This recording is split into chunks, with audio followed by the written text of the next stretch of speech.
नमस्कार दोस्तों, आपका स्वागत है फैंटेसी नॉवल ऑडियो बुक में। आज हम लेकर आए हैं एक रोमांचक और रहस्यमयी कहानी जो आपको कल्पना की एक नई दुनिया में ले जाएगी। शुरू करने से पहले एक महत्वपूर्ण सूचना। इस कहानी के सभी पात्र, स्थान, घटनाएं और नाम पूर्णतः काल्पनिक हैं। इनका किसी वास्तविक व्यक्ति, स्थान या घटना से कोई संबंध नहीं है। यदि कोई समानता पाई जाती है तो वह मात्र संयोग होगी। तो बिना किसी देरी के आइए शुरू करते हैं आज की शानदार कहानी। अध्याय 1101 शो का आनंद लेना। अनुवादक सीके टैलेंट। संपादक ब्लड ज़ैड स्वभाव से ही क्रूर था। उसने अनगिनत लोगों को मार डाला था और खुद को बहुत महत्व देता था, जिससे वह बेहद स्वार्थी बन गया था। ऐसे लोग ही उनको सबसे ज्यादा नापसंद थे। शुद्ध यान की टूटी हुई तलवार से उसे मारना शुद्ध यान तलवार महल के स्वामी का अपमान होता। इसलिए उसने ब्लड ज़ैड को शिन एर और उसके साथियों के हवाले कर दिया ताकि वे उन अनगिनत लड़कियों का बदला ले सके जिन्हें ब्लड ज़ैड ने मारा था। ये यून द्वारा उनकी धातु की बेड़ियों को तोड़ दिए जाने के बाद डिवाइन सीक्रेट्स ट्रेडिंग कंपनी की लड़कियों ने अपनी ताकत वापस पाली। उनकी बेबसी, निराशा और मृत्यु के समान अस्तित्व का एहसास पलक झपकते ही गायब हो गया। उनकी स्वतंत्रता बहाल हो गई। हमारी जान बचाने के लिए यंग मास्टर ही आपका बहुत बहुत धन्यवाद। शिने की आंखों में आंसू भर आए और वह घुटनों के बल जमीन पर बैठ गई। उसे वह रात याद आ गई जब वह दरवाजे के पास खड़ी थी और उसकी मालकिन चांदनी रात में यून के साथ भोजन कर रही थी। तब उसे लगा था कि यून कुछ भी कर सकती है। शिन एर के नीचे युवा मास्टर ब्लड ज़ैड मरणासन अवस्था में थे, जो अपनी अंतिम सांसें ले रहे थे। शिन एर ने अपने दांत भींच लिए क्योंकि वह ऐसे व्यक्ति से दिल से नफरत करती थी। उसने एक खंजर उठाया और यह स्पष्ट था कि उसका उसे बख्शने का कोई इरादा नहीं था। शिन एर के जानलेवा इरादे को भांपते ही ब्लड ज़ैड के होंठ कांपने लगे। उसकी आंखों में क्रूरता और आक्रोश भरा हुआ था। उसने कभी नहीं सोचा था कि उसकी मौत एक लड़की के हाथों होगी, खासकर तब जब उसने अपने जीवन में इतनी सारी लड़कियों के साथ समय बिताया था। उसी क्षण एक जोरदार गड़गड़ाहट हुई। पूरा दाव डोमेन कांप उठा क्योंकि शांत हुआयु अचानक ऊपर उठी और विनाश दाव डोमेन की बाधा से टकरा गई। हालांकि उसे तुरंत ही अपने हाथ की हथेली से लेकर सीधे अपने शरीर और अंगों तक एक विनाशकारी शक्ति का आरोहण महसूस हुआ। हुआयु कराहते हुए कुछ कदम पीछे हट गया। दाव डोमेन की बाधा के पलटवार से उसे मामूली चोटें आईं। हालांकि उसके प्रहार से दाव डोमेन की सीमा बुरी तरह हिल गई थी, लेकिन उस पर क्षति का एक भी निशान नहीं दिखाई दिया। यह देखकर हुआयु का दिल बैठ गया। वह इसे भेद नहीं सका। 10,000 वर्षों तक साधना करने के बावजूद वह एक कनिष्ठ के दाव डोमेन को तोड़ने में असमर्थ था। हुआयु को पूरा यकीन था कि यून ने जो कहा था वह सच था। उसके सामने मौजूद अवरोध निश्चित रूप से कोई प्राचीन संरचना नहीं थी जिस पर यून संयोगवश आ गया हो, बल्कि ये यून का अपना दाव डोमेन था। वह यह इसलिए जानता था क्योंकि उसने यंग मास्टर ब्लड ज़ैड पर यून के प्रहार के दौरान भी इसी तरह के नियम देखे थे। ये यून बहुत ही खूंखार थी। उस क्षण हुआयु भय से भर गया। यदि वह समय को पीछे मोड़ सकता तो वह यून से मिलने के बजाय यान तियानकोन को मारना पसंद करता। गुरुजी, अब हम क्या करें? यान तियानकोन ने देखा कि यंग मास्टर ब्लड ज़ैड लड़कियों के पैरों के पास बुरी तरह से पड़ा हुआ है। उसका चेहरा पीला पड़ गया था। उसे कभी उम्मीद नहीं थी कि यून इतना शक्तिशाली होगा। हाँ, उसने उसे जियान शियाओशुन को हराते हुए देखा था, लेकिन वह ठीक नहीं बता सकता था कि यून कितना शक्तिशाली था। अब वह जानता था कि यून को युवा पीढ़ी का नहीं माना जा सकता। वह उन पुराने राक्षसों के स्तर का था, यहाँ तक कि उसके अपने मालिक के जीतने की संभावना भी बहुत कम थी। हालांकि यान तियानकोन को थोड़ी सी उम्मीद बाकी थी। वह कामना करता था कि महामहिम हुआयु स्थिति को पलट सके। हम क्या करें? जब हुआयु ने यान तियानकोन के शब्द सुने तो वह और भी क्रोधित हो गया, खासकर जब उसने देखा कि यान तियानकोन उसके पीछे हट रहा है। स्पष्ट रूप से उसे यून के खिलाफ बचाव के लिए ढाल बनाने का इरादा रखता है। तुमने ही यून को नाराज किया है और फिर भी तुम मुझसे पूछने की हिम्मत करते हो कि मुझे क्या करना चाहिए। तुम चाहते हो कि मैं तुम्हारी ढाल बनूं और तुम्हारी जगह मर जाऊं। महामहिम हुआयु ने अचानक यान तियानकोन की गर्दन पकड़ ली। मास्टर। यान तियानकोन बुरी तरह डर गया था। हुआयु ने उसे गर्दन से पकड़कर ऊपर उठा लिया था। वह अपनी पूरी ताकत से हुआयु का हाथ थामे बैठा था, जबकि उसके पैर हवा में बेबस होकर लात मार रहे थे। उसने हुआयु को लात मारने की हिम्मत नहीं की क्योंकि वह जानता था कि उसके पास अपने गुरु को हराने की ताकत नहीं है। हुआयु ने यान तियानकोन की कलाई पकड़ ली। काचा। एक तेज चटकने की आवाज के साथ यान तियानकोन ने एक तीखी चीख मारी क्योंकि हुआयु ने उसे कुचल दिया था। अरे दुष्ट शिष्य, मैंने तुम्हें अपने साथ रखा, लेकिन तुमने मुझे केवल मुसीबत ही दी। अब जब युवा गुरु ही तुम्हारी जान लेने आए हैं तो तुम मुझे अपनी ढाल बनाना चाहते हो। तुम कितने निर्दयी हो। हुआयु के बोलते ही उसने एक बार फिर चुटकी काट ली। काचा। हुआयु ने यान तियानकोन की दूसरी कलाई भी कुचल दी। हुआयु ने जानबूझकर कलाई की हड्डियों को चूर चूर कर दिया ताकि प्राकृतिक संसाधनों की उपलब्धता के बावजूद भी उसका ठीक होना बेहद मुश्किल हो जाए। हुआयु ने यान तियानकोन के हाथ अपंग करने के बाद ये उनसे कहा, युवा गुरु ही, मैं इस दुष्ट शिष्य को अपने संरक्षण से निकालता हूँ। मैंने इसके दोनों हाथ अपंग कर दिए हैं और इसे आपके हवाले करता हूँ। आप इसके साथ जैसा चाहें वैसा व्यवहार करें। इस दुष्ट शिष्य ने जो कुछ भी किया है उससे मेरा कोई लेना देना नहीं है। जब डिवाइन सीक्रेट्स ट्रेडिंग कंपनी संकट में थी तब मैं उन्हें बचाने में असमर्थ रहा। इसका मुझे वास्तव में खेद है। मुझे आशा है कि युवा गुरु ही मुझ पर दया करेंगे और मेरी सभी गलतियों को क्षमा कर देंगे। ये कहा जा सकता है कि अतीत में मेरा आपसे कोई द्वेष नहीं है। मैं युवा गुरु ही से मुझे क्षमा करने की विनती करता हूँ और मैं इसके लिए आपका आभारी रहूंगा। जब हुआयु बोल रहा था तो उसने आदरपूर्वक ही उनको प्रणाम किया। हुआयु का कथन सुनकर यान तियानकोन का हृदय निराशा से भर गया। वह भली भांति जानता था कि हुआयु स्वयं को बचाने के लिए उसे त्याग रहा है। उसे बलिदान करके वही उनका विश्वास जीतना चाहता था। इससे यान तियानकोन की नफरत चरम पर पहुंच गई। हुआयू, क्या तुम्हें लगता है कि अगर तुमने मेरे साथ ऐसा किया तो ये यून तुम्हें बख्श देगा? अरे बुरे आदमी, जब भी तुम्हें मेरी हेवन एम्प्लीफिकेशन ट्रेडिंग कंपनी से किसी खजाने की जरूरत पड़ी, मैंने तुम्हारे लिए उसे हासिल करने की पूरी कोशिश की। अब तुम मेरे साथ इतने निर्दयी हो रहे हो। अगर मुझे मरना भी पड़े तो मैं तुम्हें अपने साथ जरूर ले जाऊंगा। यान तियानकोन अभी अपनी आधी बात ही पूरी कर पाया था कि हुआयू ने उसका गला कसकर दबा दिया। हुआयू की आंखों में जानलेवा इरादा भरा हुआ था और उसे यान तियानकोन की गर्दन तोड़ने के लिए बस थोड़ी सी ताकत की जरूरत थी।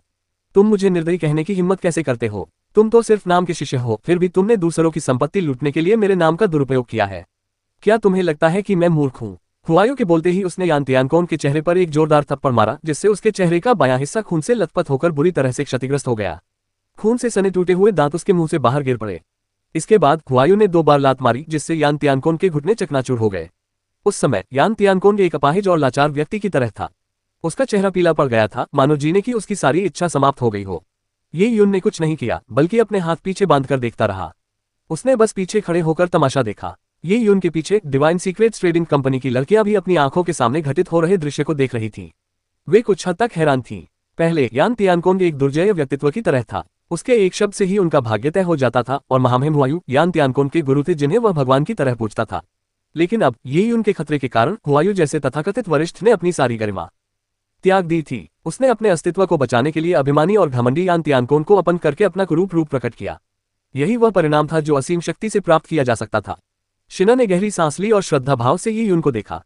योद्धाओं की यही सर्वोच्च उपलब्धि थी। यही मार्शल आर्ट की ताकत थी। एक साधारण वाक्य जो जीवन और मृत्यु का फैसला करता है, दुनिया को नियंत्रित करता है और ब्रह्मांड पर प्रभुत्व स्थापित करता है। युवा स्वामी यी, मैंने यान तियानकोन को पहले ही अपन कर दिया है। क्या आप मुझे जाने देंगे? हुआयू ने यान तियानकोन को एक मृत व्यक्ति की तरह ऊपर उठाते हुए विनम्रतापूर्वक पूछा। अध्याय 1102 ईश्वर द्वारा मोती का विनाश। अनुवादक सीके टैलेंट संपादक। तुम्हें जाने दूं? ये यून हंसा। उसने भेष बदलकर जेड लस्टर सिटी के टेलीपोर्टेशन एरे तक आने की इतनी मेहनत की थी। अगर वह हुआयू को जाने देता तो वह जेड लस्टर सिटी में ये यून के आने की खबर 7 स्टार दाव पैलेस तक फैला सकता था। ऐसा होने पर 7 स्टार दाव पैलेस उसे जरूर पकड़ लेता। अगर वे उसे पकड़ने में नाकाम भी रहते तो उन्हें star transference haven changing book के उसके इस्तेमाल के बारे में पता चल जाता। इससे सन बरियल सेंसी को पार करते समय उसका खतरा बहुत बढ़ जाता। युवा स्वामी यी, मैं आपको मुआवजा दे सकता हूँ। हुआयू की आंखों में चमक आ गई। ये यून के चिढ़ाने वाले रवैये ने उसे क्रोधित कर दिया, लेकिन उसने भड़कने की हिम्मत नहीं की। कुत्ते के दूसरे कुत्ते को काटने का वो दृश्य वाकई शानदार था। जिंदा रहने के लिए तुमने अपने ही शिष्य को यातना दी। मैं ऐसे किसी को कैसे बख्श सकता हूँ? ये यून ने अपने हाथ आगे बढ़ाए और दाहिना हाथ बढ़ाया। शुद्ध यान की टूटी हुई तलवार उसकी हथेली में प्रकट हो गई थी। गुरु शिष्य का ऐसा अंत होना वाकई दुखद है। हालांकि यान तियानकोन को कम से कम ये समझ आ गया कि मेरे विनाश क्षेत्र में तुम्हारा प्रवेश ये दर्शाता है कि मैं तुम्हें बख्शने वाला नहीं हूँ। तुम सबको मरना होगा। ये यून, मुझे मजबूर मत करो। क्या तुम्हें अपनी जीत का इतना यकीन है? अगर मैंने अपनी सबसे शक्तिशाली तकनीक का इस्तेमाल करके अपनी साधना को नुकसान पहुंचाने का जोखिम उठाया तो तुम्हारे बचने का कोई रास्ता नहीं है। हुआयू जानता था कि यून उसे जान से मारने पर तुला हुआ है और वह अपना आपा खो बैठा। उसने जोर से चिल्लाते हुए यान तियानकोन को यून पर रेत की बोरी की तरह फेंक दिया। हुआयू ने इस प्रहार के लिए यान तियानकोन के शरीर में उग्र युआनची ऊर्जा का संचार किया था। इसने यान तियानकोन के अंगों और शरीर को पूरी तरह से नष्ट कर दिया। अंततः युआनची ऊर्जा यान तियानकोन के दांतियान में एकत्रित हो गई और ऐसा प्रतीत हुआ कि वह किसी भी क्षण विस्फोट करने के लिए तैयार है। हुआयू ने यान तियानकोन को मास बम की तरह इस्तेमाल किया था। ये यून ने व्यंग्य करते हुए शुद्ध यान की टूटी हुई तलवार को आगे बढ़ाया। पुआ! ये यून की तलवार सीधे यान तियानकोन के दांत में घुस गई और उसे पूरी तरह से टुकड़े टुकड़े कर दिया। ये यून के विनाशकारी नियमों ने सारी अराजक युआनची को भस्म कर लिया। इसलिए जाहिर तौर पर विस्फोट होने की कोई संभावना नहीं थी। लेकिन उसी क्षण ये यून की भौहें तन गईं। उसने शुद्ध यान की टूटी हुई तलवार निकाली और तेजी से पीछे हट गया। साथ ही उसने अपनी उंगली से इशारा किया और ऐसा करते ही यान तियानकोन के शरीर से एक काला गोल मोती निकला और सीधे ही यून की छाती की ओर जा गिरा। ईश्वर मोती का विनाश कर रहा है। ये यून की आंखों में चमक आ गई। ईश्वर नाशक मोती युआनची ऊर्जा द्वारा संघनित किया जाता था, जो मृत्यु से ठीक पहले विशेषज्ञों के दांतियान में अभी तक बिखरी नहीं थी। वे एक मोती को परिष्कृत करते थे और जैसे ही उसे बाहर निकालते थे वह फट जाता था। ईश्वर निरंजक मोती अत्यंत मूल्यवान था क्योंकि इसे किसी विशेषज्ञ की मृत्यु से ठीक पहले ही बनाया गया था। स्वयं की युआनची का उपयोग शत्रु के लाभ के लिए किया जा सकता था, इसलिए कई योद्धा मृत्यु के बाद अपनी युआनची को नष्ट करना पसंद करते थे, बजाय इसके कि वह अपने शत्रु को लाभ पहुंचाए। अतः प्रत्येक मोती अत्यंत महंगा था। ये यून को अचानक एहसास हुआ कि हुआयू ने यान तियानकोन पर इसलिए हमला नहीं किया था क्योंकि वही यून से उसे बख्शने की उम्मीद कर रहा था, बल्कि अपने शिष्य के शरीर में एक ईश्वर विनाशक मोती छिपाकर उसका इस्तेमाल ये यून को नष्ट करने के लिए करना चाहता था। हाँ, मैंने वो ईश्वर निरोधक मोती खास तुम्हारे लिए तैयार किया है। मैं तुम्हें मरते हुए देखना चाहता हूँ। हुआयू ने ये यून से दूरी बनाते हुए दहाड़ मारी और उसी क्षण ये यून की उंगली ने गॉड एनहिलेटिंग पल पर हल्के से स्पर्श कर दिया था। मौत को दावत दे रहे हो? हुआयू ने एक भयावह मुस्कान बिखेरी। ईश्वर विनाशक मोती को छूने की हिम्मत कैसे की? क्या तुम्हें नहीं पता मौत का मतलब क्या होता है? हालांकि जैसे ही यी यून ने गॉड एनिहिलेटिंग पल को छुआ, एक छोटा सा काला पहिया चुपचाप उसमें प्रवेश कर गया। इसके बाद गॉड एनिहिलेटिंग पल, जिसकी ऊर्जा पहले से ही विस्फोट के कगार पर थी, अचानक स्थिर हो गई। ये सब देखकर हुआयू की आंखें फटी रह गईं और वह अचंभित रह गया। आखिर हुआ क्या? एक छोटा सा पहिया गॉड एनिहिलेटिंग पल की भयानक ऊर्जा को संतुलित करने में सक्षम था। क्या यही आपका तथाकथित तुरुप का पत्ता है? बहुत निराशा हुई। मुझे लगा था कि आप कोई असाधारण तकनीक अपनाएंगे, लेकिन आपने एक बाहरी वस्तु पर भरोसा किया। ये यून ने व्यंग्य किया और उंगली के एक झटके से गॉड एनिहिलेटिंग पल को सीधे हुआयू की ओर फेंक दिया। उसी समय ये यून का विनाश दाव क्षेत्र तेजी से सिकुड़ने लगा। विनाश की शक्ति ने हुआयू के शरीर को चारों ओर से जकड़ लिया, जिससे वह बच नहीं सका। हुआयू ने उन्माद में दहाड़ते हुए गॉड एनिहिलेटिंग पल पर अपनी हथेली से जोरदार प्रहार किया, इस उम्मीद में कि वह उसे उड़ा ले जाएगा। हालांकि ये यून के एक क्षणिक विचार से गॉड एनिहिलेटिंग पल पर बना छोटा काला पहिया का निशान अचानक गायब हो गया। जैसे ही हुआयू की हथेली ने गॉड एनिहिलेटिंग पल पर प्रहार किया, उसने महसूस किया कि उसमें निहित शांत ऊर्जा एक बार फिर हिंसक हो गई है। ईश्वर का नाश करने वाले मोती को छूने की हिम्मत करने वाले, क्या तुम्हें नहीं पता कि मृत्यु का अर्थ क्या होता है? ये यून ने हुआयू के शब्दों को अक्षरशः दोहराया। इससे पहले ये यून ने 10,000 दानव अस्तित्व चक्र का उपयोग करके ईश्वर विनाशक मोती के जादुई ट्रिगर तंत्र को निगल लिया था, लेकिन उसने इसे पूरी तरह से नहीं निगला था। जब उसने इसे वापस उछाला तो उसने 10,000 दानव अस्तित्व चक्र को भी हटा दिया। हुआयू का सामना उसके अपने निर्णायक दांव से ही होने वाला था। नहीं, हुआयू केवल एक हताश शब्द ही बोल पाया था कि तभी उसकी हथेली से एक चकाचौंध भरी रोशनी निकली और उसे पूरी तरह से निगल गई। बूम! ईश्वर विनाशक मोती के विस्फोट से चारों ओर भयानक ऊर्जा फैल गई। ये यून ने तुरंत अपने सामने विनाश दाव क्षेत्र को सिकोड़कर एक मजबूत दीवार खड़ी कर दी। ईश्वर निरोधक मोती की ऊर्जा का विस्फोट सीधे दीवार से टकराया, जिससे विनाश दाव डोमेन में जोरदार कंपन हुआ। यहां तक कि ये यून का भी दिल जोर से धड़कने लगा। ईश्वर निरोधक मोती की शक्ति वाकई बहुत जबरदस्त थी। अगर ईश्वर निरोधक मोती सीधे उस पर वार करता तो ये सचमुच बहुत खतरनाक होता। इससे ये यून को याद आया कि उसकी साधना का स्तर अभी पर्याप्त नहीं था। भले ही उसका सामना ऐसे लोगों से हो जो शक्ति में उससे कहीं अधिक शक्तिशाली हो, उसे उनसे सावधान रहना होगा, अन्यथा वह एक साधारण कार्य में भी बुरी तरह सफल हो सकता है। विस्फोट का झटका 30 सेकंड तक रहा और फिर गायब हो गया। ये यून की बाहें सुन्न हो गई थी और उसने बहुत अधिक युवांची ऊर्जा खर्च कर दी थी। उसने अपने आसपास का जायजा लिया। शिन एर और उसके साथियों को छोड़कर जो सुरक्षित थे, उसके चारों ओर का पूरा इलाका खंडहर में तब्दील हो चुका था। हर जगह क्षत विक्षत लाशें और मांस के टुकड़े बिखरे पड़े थे। वे सब मर चुके हैं। ये यून ने राहत की सांस ली। उसने शिन एर और उसके साथियों की ओर मुड़कर पूछा, क्या आप सब ठीक है? युवा मास्टर यी, हमारी जान बचाने के लिए आपका बहुत बहुत धन्यवाद। यंग मास्टर यी। सभी लड़कियां ये यून के सामने झुक गईं। ये यून के कार्यों ने उन्हें जीवन का एक नया अवसर दिया था। मुझे पता है तुम्हारा नाम शिन एर है। तुम्हारा नाम क्या है? ये यून ने पीले कपड़े पहने लगभग 17 वर्षीय लड़की से पूछा। सन बरियल सेंसी में यही वह लड़की थी जिसने पर्दे हटाकर उससे बात की थी। युवा स्वामी यी, मेरा नाम यू शियाओ है। यू शियाओ, ठीक है। ये यून ने सिर हिलाया। दिव्य रहस्य व्यापार कंपनी को इस समय जो भी परेशानी झेलनी पड़ रही है, वह सब मेरी वजह से है। इसलिए यह मेरा फर्ज है कि मैं आप सबको बचाऊं। मैं दिव्य रहस्य व्यापार कंपनी का ऋणी हूं, इसलिए मुझे धन्यवाद देने की कोई जरूरत नहीं है। और सबसे महत्वपूर्ण बात, अब जब आप आजाद हो गए हैं, तो क्या आपके पास जाने के लिए कोई जगह है? डिवाइन सीक्रेट्स ट्रेडिंग कंपनी पहले ही नष्ट हो चुकी थी। पूरा सन बरियल सेंसी खलनायकों से भरा हुआ था। अगर इन पवित्र और सुंदर लड़कियों को रहने की कोई जगह नहीं मिली, तो वे भेड़ियों के गड्ढे में फेंके गए मेमनों की तरह हो जाएंगी। उनके सामने जो संभावित परिणाम होंगे, वे बाजार में बिकने से बेहतर नहीं होंगे। अध्याय 1103, स्वर्ग का विनाश विस्तार। अनुवादक सीके टैलेंट संपादक। वे कहाँ जाएंगे? शिन एर थोड़ी घबराई हुई सी लग रही थी। उसका हौसला पस्त हो गया। डिवाइन सीक्रेट्स ट्रेडिंग कंपनी तो जा चुकी थी और वे ज़ेड लस्टर सिटी लौटने की हिम्मत नहीं कर पा रहे थे। भला वे कहाँ जाते? वह यही सच बोलने वाली थी, लेकिन यू शियाओ ने बीच में ही टोकते हुए कहा, युवा स्वामी, हमें सन बुरियल सेंसी में एक नखलिस्तान के बारे में पता चला है। ये काफी छिपा हुआ है, इसलिए हमारे लिए वहां शरण लेना संभव होगा। एक नखलिस्तान। ये यून ने यू शियाओ की ओर देखा और पाया कि नखलिस्तान का जिक्र करने पर बाकी लड़कियां राहत महसूस नहीं कर रही थी। ये यून जानती थी कि नखलिस्तान भरोसेमंद जगह होने की संभावना नहीं है। सूर्य दफन रेत सागर में इस समय अफरा तफरी मची हुई थी। चारों ओर अनेक विशेषज्ञ मौजूद थे। ऐसे वातावरण में भला कौन सा नखलिस्तान छिपा रह सकता है? यदि वह सचमुच छिपा हुआ था, तो यू शियाओ जैसी कमजोर लड़की उसे कैसे खोज सकती थी? इसके अलावा नखलिस्तान तक की यात्रा संभवतः बेहद लंबी और अनगिनत खतरों से भरी हुई थी। सुरक्षा कर्मियों के साथ यह संभव हो सकता था, लेकिन बिना किसी सुरक्षा के रास्ते में कहीं न कहीं उन्हें नुकसान पहुंचना तय था। क्या आप यह इसलिए कह रहे हैं क्योंकि आप मुझे परेशान करने से डरते हैं? ये यून को अचानक एक बात समझ में आई। सूर्य दफन रेत सागर में उस घटना के दोबारा प्रकट होने और 7 स्टार दाव पैलेस के पीछा करने के खतरे के बावजूद भेष बदलकर सूर्य दफन रेत सागर में लौटने से ही उनका मकसद बिल्कुल स्पष्ट हो गया था। वह सूर्य दफन रेत सागर में मौजूद खजाने के लिए यहाँ आया था। थोड़ी अधिक परिपक्व यू शियाओ ने स्वाभाविक रूप से यह बात समझ ली। वह जानती थी कि अगर वे सब उसके पीछे पीछे चले गए तो वे उस पर बोझ ही बनेंगे। तब ये यून खजाने की खोज नहीं कर पाएगा। वह पूरी तरह से उनकी रक्षा करने में ही व्यस्त रहेगा। इसलिए उसने नखलिस्तान को शरण के संभावित स्थान के रूप में सुझाया था, भले ही वह बिल्कुल भी सुरक्षित नहीं था। छोड़ो इसे, तुम सब मेरा अनुसरण कर सकते हो। जैसे ही यी यून ने बोलना शुरू किया, उसने अपना हाथ आगे बढ़ाया और एक छोटा सा शिवालय प्रकट कर दिया। यह एजोर यांग लॉर्ड का गॉड एडवेंट टॉवर था। एजोर वुड ग्रेट वर्ल्ड में गॉड एडवेंट टॉवर ने यी यून के लिए हमलों का सामना किया और उसकी जान बचाई। हालांकि इस क्षति से टॉवर की सारी ऊर्जा समाप्त हो गई थी। अब काफी समय बीत जाने के बाद गॉड एडवेंट टॉवर ने स्वर्ग पृथ्वी युआनची को अवशोषित करके धीरे धीरे अपनी कुछ शक्ति पुनः प्राप्त कर ली है। हालांकि यह अभी भी अपनी पिछली शक्ति से अतुलनीय है, लेकिन इसका सामान्य रूप से फिर से उपयोग किया जा सकता है। आप सभी इसमें प्रवेश करें, इसका विरोध न करें। जैसे ही यी यून ने बोलना शुरू किया, गॉड एडवेंट टॉवर से नीले रंग की प्रकाश की एक किरण निकली, जिसने शिन एर और यू शियाओ सहित 16 लड़कियों को अपनी ओर खींच लिया। पल भर में समूह एक छोटे से रमणीय संसार में पहुंच गया।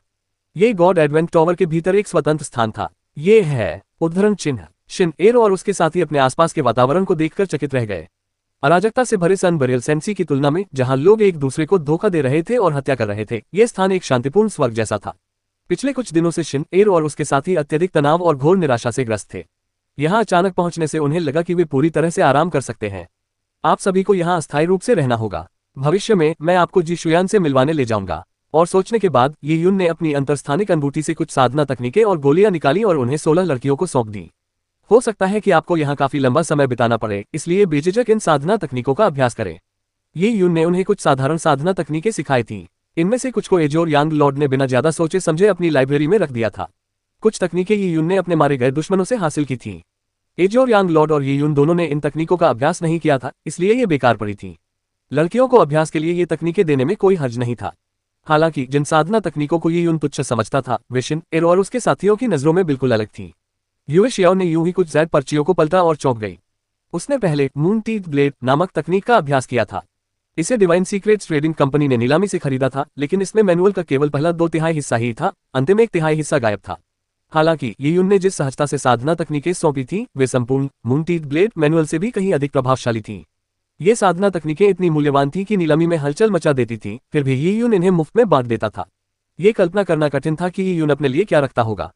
युवक स्वामी, ये साधना तकनीकें बहुत मूल्यवान हैं। उद्धरण चिन्ह। चिंता मत करो, ऐसा नहीं है कि मुझे इनकी जरूरत है। तुम यहीं रहो और एक अच्छा जीवन जियो। मैं अभी जा रहा हूँ। जैसे ही यी यून ने बोलना शुरू किया, उसकी आकृति एक पल में चमक उठी और वह गॉड एडवेंट टॉवर के बाहर प्रकट हो गया। उसने 16 लड़कियों को स्तब्ध छोड़ दिया। नरक से स्वर्ग में जाने का यह परिवर्तन इतना अप्रत्याशित था कि उन्हें लगा जैसे वे किसी सपने में हो। हम बच गए। स्वभाव से सरल और भोली 14 वर्षीय शिन एर खुशी से उछल पड़ी। ये यून के चलते फिरते घर में प्रवेश करने से उसे सुरक्षा का एक अजीब सा एहसास हुआ, खासकर उस सूर्य दफन रेत सागर की तुलना में, जो संदिग्ध चरित्र वाले लोगों से भरा हुआ था। गॉड एडवेंट टावर में जगह बहुत विशाल थी। ये यून ने युवे शियाओ और उसके साथियों को एक पूरे तल के बराबर का क्षेत्र दे दिया था। यहाँ रमणीय दुनिया के अलावा कुछ महल भी थे। 16 लड़कियों ने अपना अपना निवास स्थान पाया और एक शांत और सुखमय जीवन व्यतीत करने लगी। इसी बीच बाहरी दुनिया में विनाश के नियम अभी भी चारों ओर व्याप्त थे। ये यून ने कुछ शुद्ध यांग अग्नि गोले फेंके और यान तियानकोंग और उसके साथियों के शवों को राख में बदल दिया।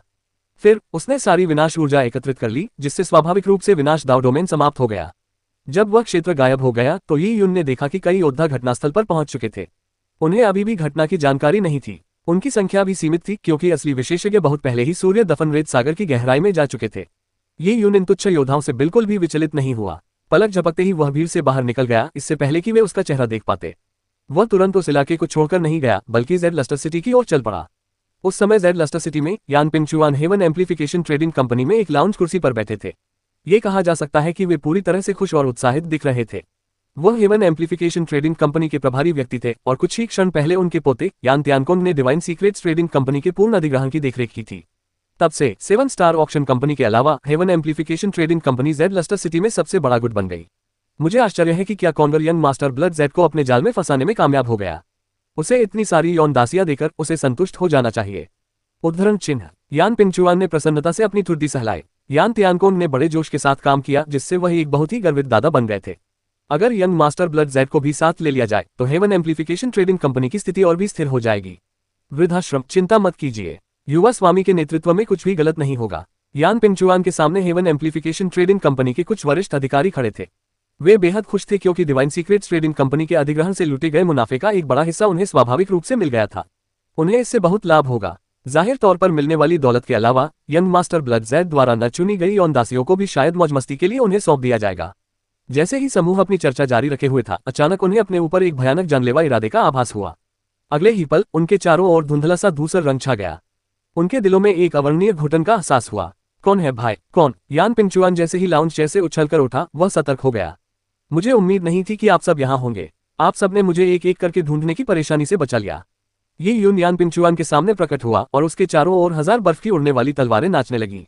ये यून को पहले से ही इस बात का भली भांति अंदाजा था कि हेवन एम्प्लीफिकेशन ट्रेडिंग कंपनी में किस तरह के लोग काम करते हैं। ऐसे में जो लोग यहाँ बैठकर सिर्फ अपने फायदे के लिए साजिश रच रहे थे, वे निर्दोष नहीं हो सकते थे। वे सभी मौत के लायक थे। हम आपको नहीं जानते और आपसे हमारी कोई दुश्मनी नहीं है। आप कौन हैं और आप क्या चाहते हैं? अगर आपको दौलत चाहिए तो मैं आपको दे सकता हूँ। यान पिंगचुआन धीरे धीरे शांत हो गया। पिछले कुछ दिनों में कई कुख्यात लोग सन बरियल सेंसी में आ रहे थे। यह संभव नहीं था कि हेवन एम्प्लीफिकेशन ट्रेडिंग कंपनी के बारे में जानने वाले लोग उन्हें लूटने आए हों। यदि इस व्यक्ति का कोई और इरादा था और वह केवल मारने के लिए नहीं आया था, तो डरने का कोई कारण नहीं था। दुश्मनी? बिल्कुल नहीं, ऐसा कुछ नहीं है। मैं तो बस किसी और की तरफ से बदला ले रहा हूँ। जी शुयान ने मेरे साथ बहुत अच्छा व्यवहार किया और मुझे सबसे कीमती स्वर्गग्रह से कंपास दिया। इसलिए मुझे लगता है कि उसके लिए स्वर्ग प्रवर्धन व्यापार कंपनी को नष्ट करना ही उचित है। जब ये यून ने ये कहा तो यान पिंगचुआन के चेहरे के भाव एकदम बदल गए। तुम ये यून हो? हाँ। क्या ये यून का पीछा 7 स्टार दाव पैलेस नहीं कर रहा था? वह यहाँ कैसे प्रकट हो सकता है? यान पिंगचुआन का दिमाग तेजी से चल रहा था, लेकिन उस समय वह कुछ भी कैसे समझ पाता। रुको रुको, मुझे मत मारो। तुम हेवन एम्प्लीफिकेशन ट्रेडिंग कंपनी को नष्ट करना चाहते हो क्योंकि डिवाइन सीक्रेट्स ट्रेडिंग कंपनी ने तुम्हारे साथ अच्छा व्यवहार किया। जब तक तुम मुझे छोड़ दोगे, मेरी हेवन एम्प्लीफिकेशन ट्रेडिंग कंपनी तुम्हारे साथ उनसे 10 गुना बेहतर व्यवहार करेगी। यान पिंगचुआन पूरी तरह से भयभीत था। वह यून के डिस्ट्रक्शन दाव डोमेन में घिरा हुआ था। बस इसी बात ने उसकी सारी हिम्मत तोड़ दी। पैसा मेरा लक्ष्य नहीं है। आपका पोता आपसे एक कदम पहले ही नरक की ओर बढ़ चुका है। मैं आपको उसके साथ भेज रहा हूँ। कौन मर गया? यान पिंगचुआन की धड़कन लगभग रुक सी गई थी, लेकिन पल भर में ही वह बर्फ के टुकड़ों जैसी दिखने वाली तलवारों की किरणों से पूरी तरह गिर गया। ... लगभग 5 मिनट बाद ये यून ज़ेड लस्टर सिटी से निकल गया।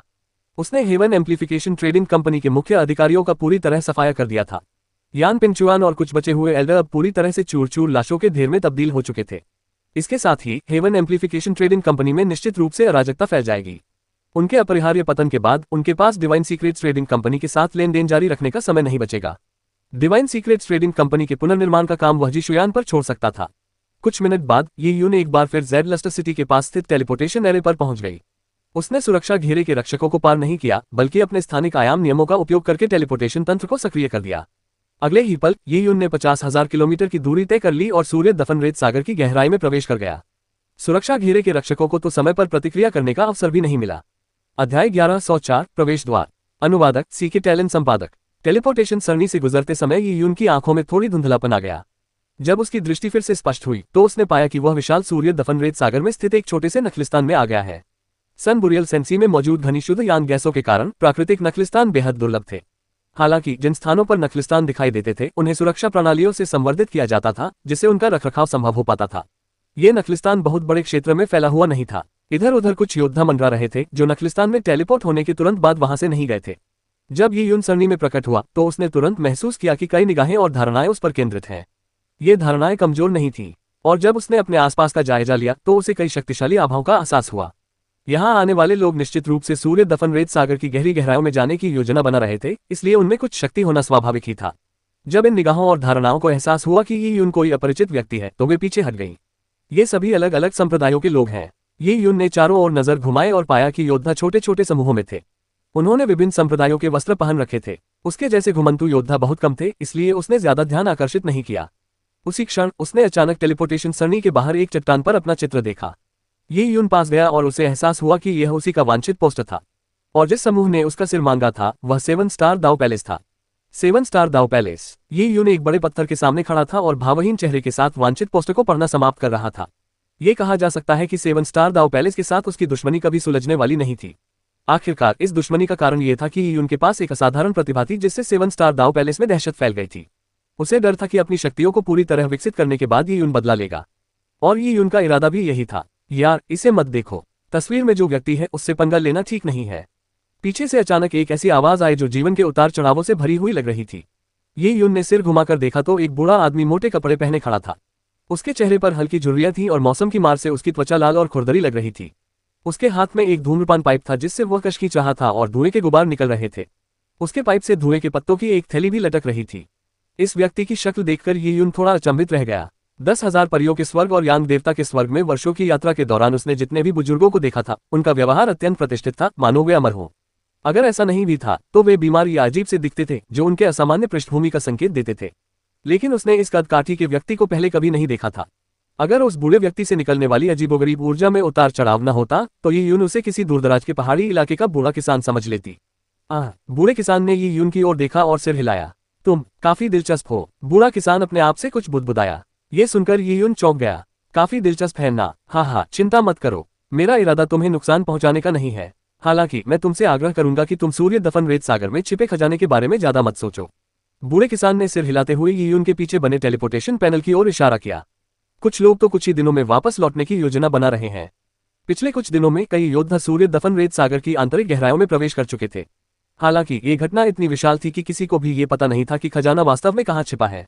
सन बरियल सेंसी में कई योद्धा सिरकटी मक्खियों की तरह थे। वे व्यर्थ ही इधर उधर खोजते रहते थे, लेकिन उन्हें कुछ नहीं मिलता था। सन बरियल सेंसी में कुछ छोटे मोटे खजाने दिखाई दे रहे थे, लेकिन पिछले कुछ दिनों में खजाने की तलाश करने वालों की संख्या बढ़ने से मांग में भारी वृद्धि हुई और मिलने वाले खजाने की संख्या में भारी कमी आई। सामान्य प्राकृतिक खजाने भी दुर्लभ होते जा रहे थे। उस खजाने की तो बात ही छोड़िए जिसने इस घटना को जन्म दिया था। कई लोगों को इसका लाभ नहीं मिला और कुछ को तो अन्य लुटेरे योद्धाओं ने मार भी डाला। इस वजह से कई लोगों ने पलायन करने का विचार किया। वरिष्ठ, आपकी चेतावनी के लिए धन्यवाद। ये यून ने हाथ जोड़कर कहा, मुझे किसी खजाने की खोज करने का कोई इरादा नहीं है। मेरा मानना है कि यह यात्रा मेरे ज्ञान के दायरे को भी बढ़ाएगी। हाँ, यह आप पर निर्भर करता है। जाने से पहले बूढ़े व्यक्ति ने पाइप से धुआं निकालते हुए कहा। वह बूढ़ा आदमी सचमुच अजीब है। उद्धरण चिन्ह। ये यून ने थोड़ा सा माथा सिकोड़ा। उसकी अंतरात्मा ने उसे बताया कि वह बुजुर्ग व्यक्ति साधारण नहीं था, लेकिन वह उस बूढ़े व्यक्ति की परिस्थितियों के बारे में कुछ नहीं जानता था।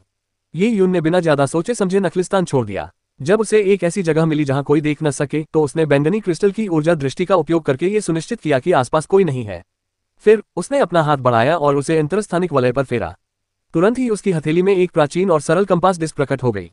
ये स्वर्ग रहस्य कंपास का बच्चों वाला हिस्सा था। जब जी शुयान ने इसे उसे दिया था तब उसने उसे इसका उपयोग करने का तरीका बताया था।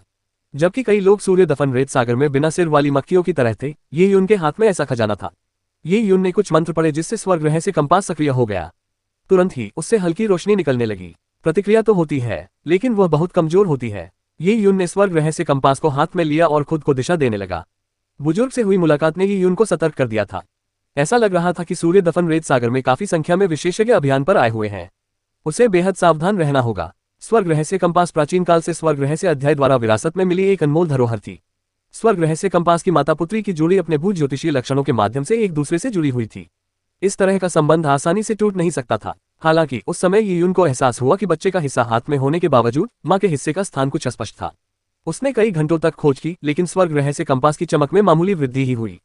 कोई ना कोई शक्ति अवश्य ही इसे बाधित कर रही होगी। ये यून ने भौहें चढ़ाते हुए मन ही मन बुदबुदाया। हालांकि माता पुत्र के बीच का संबंध आसानी से टूट नहीं सकता था, लेकिन अगर बीच में कोई अवरोध या अंतरिक्ष समय शक्ति आ जाए तो यह अराजक हो सकता था।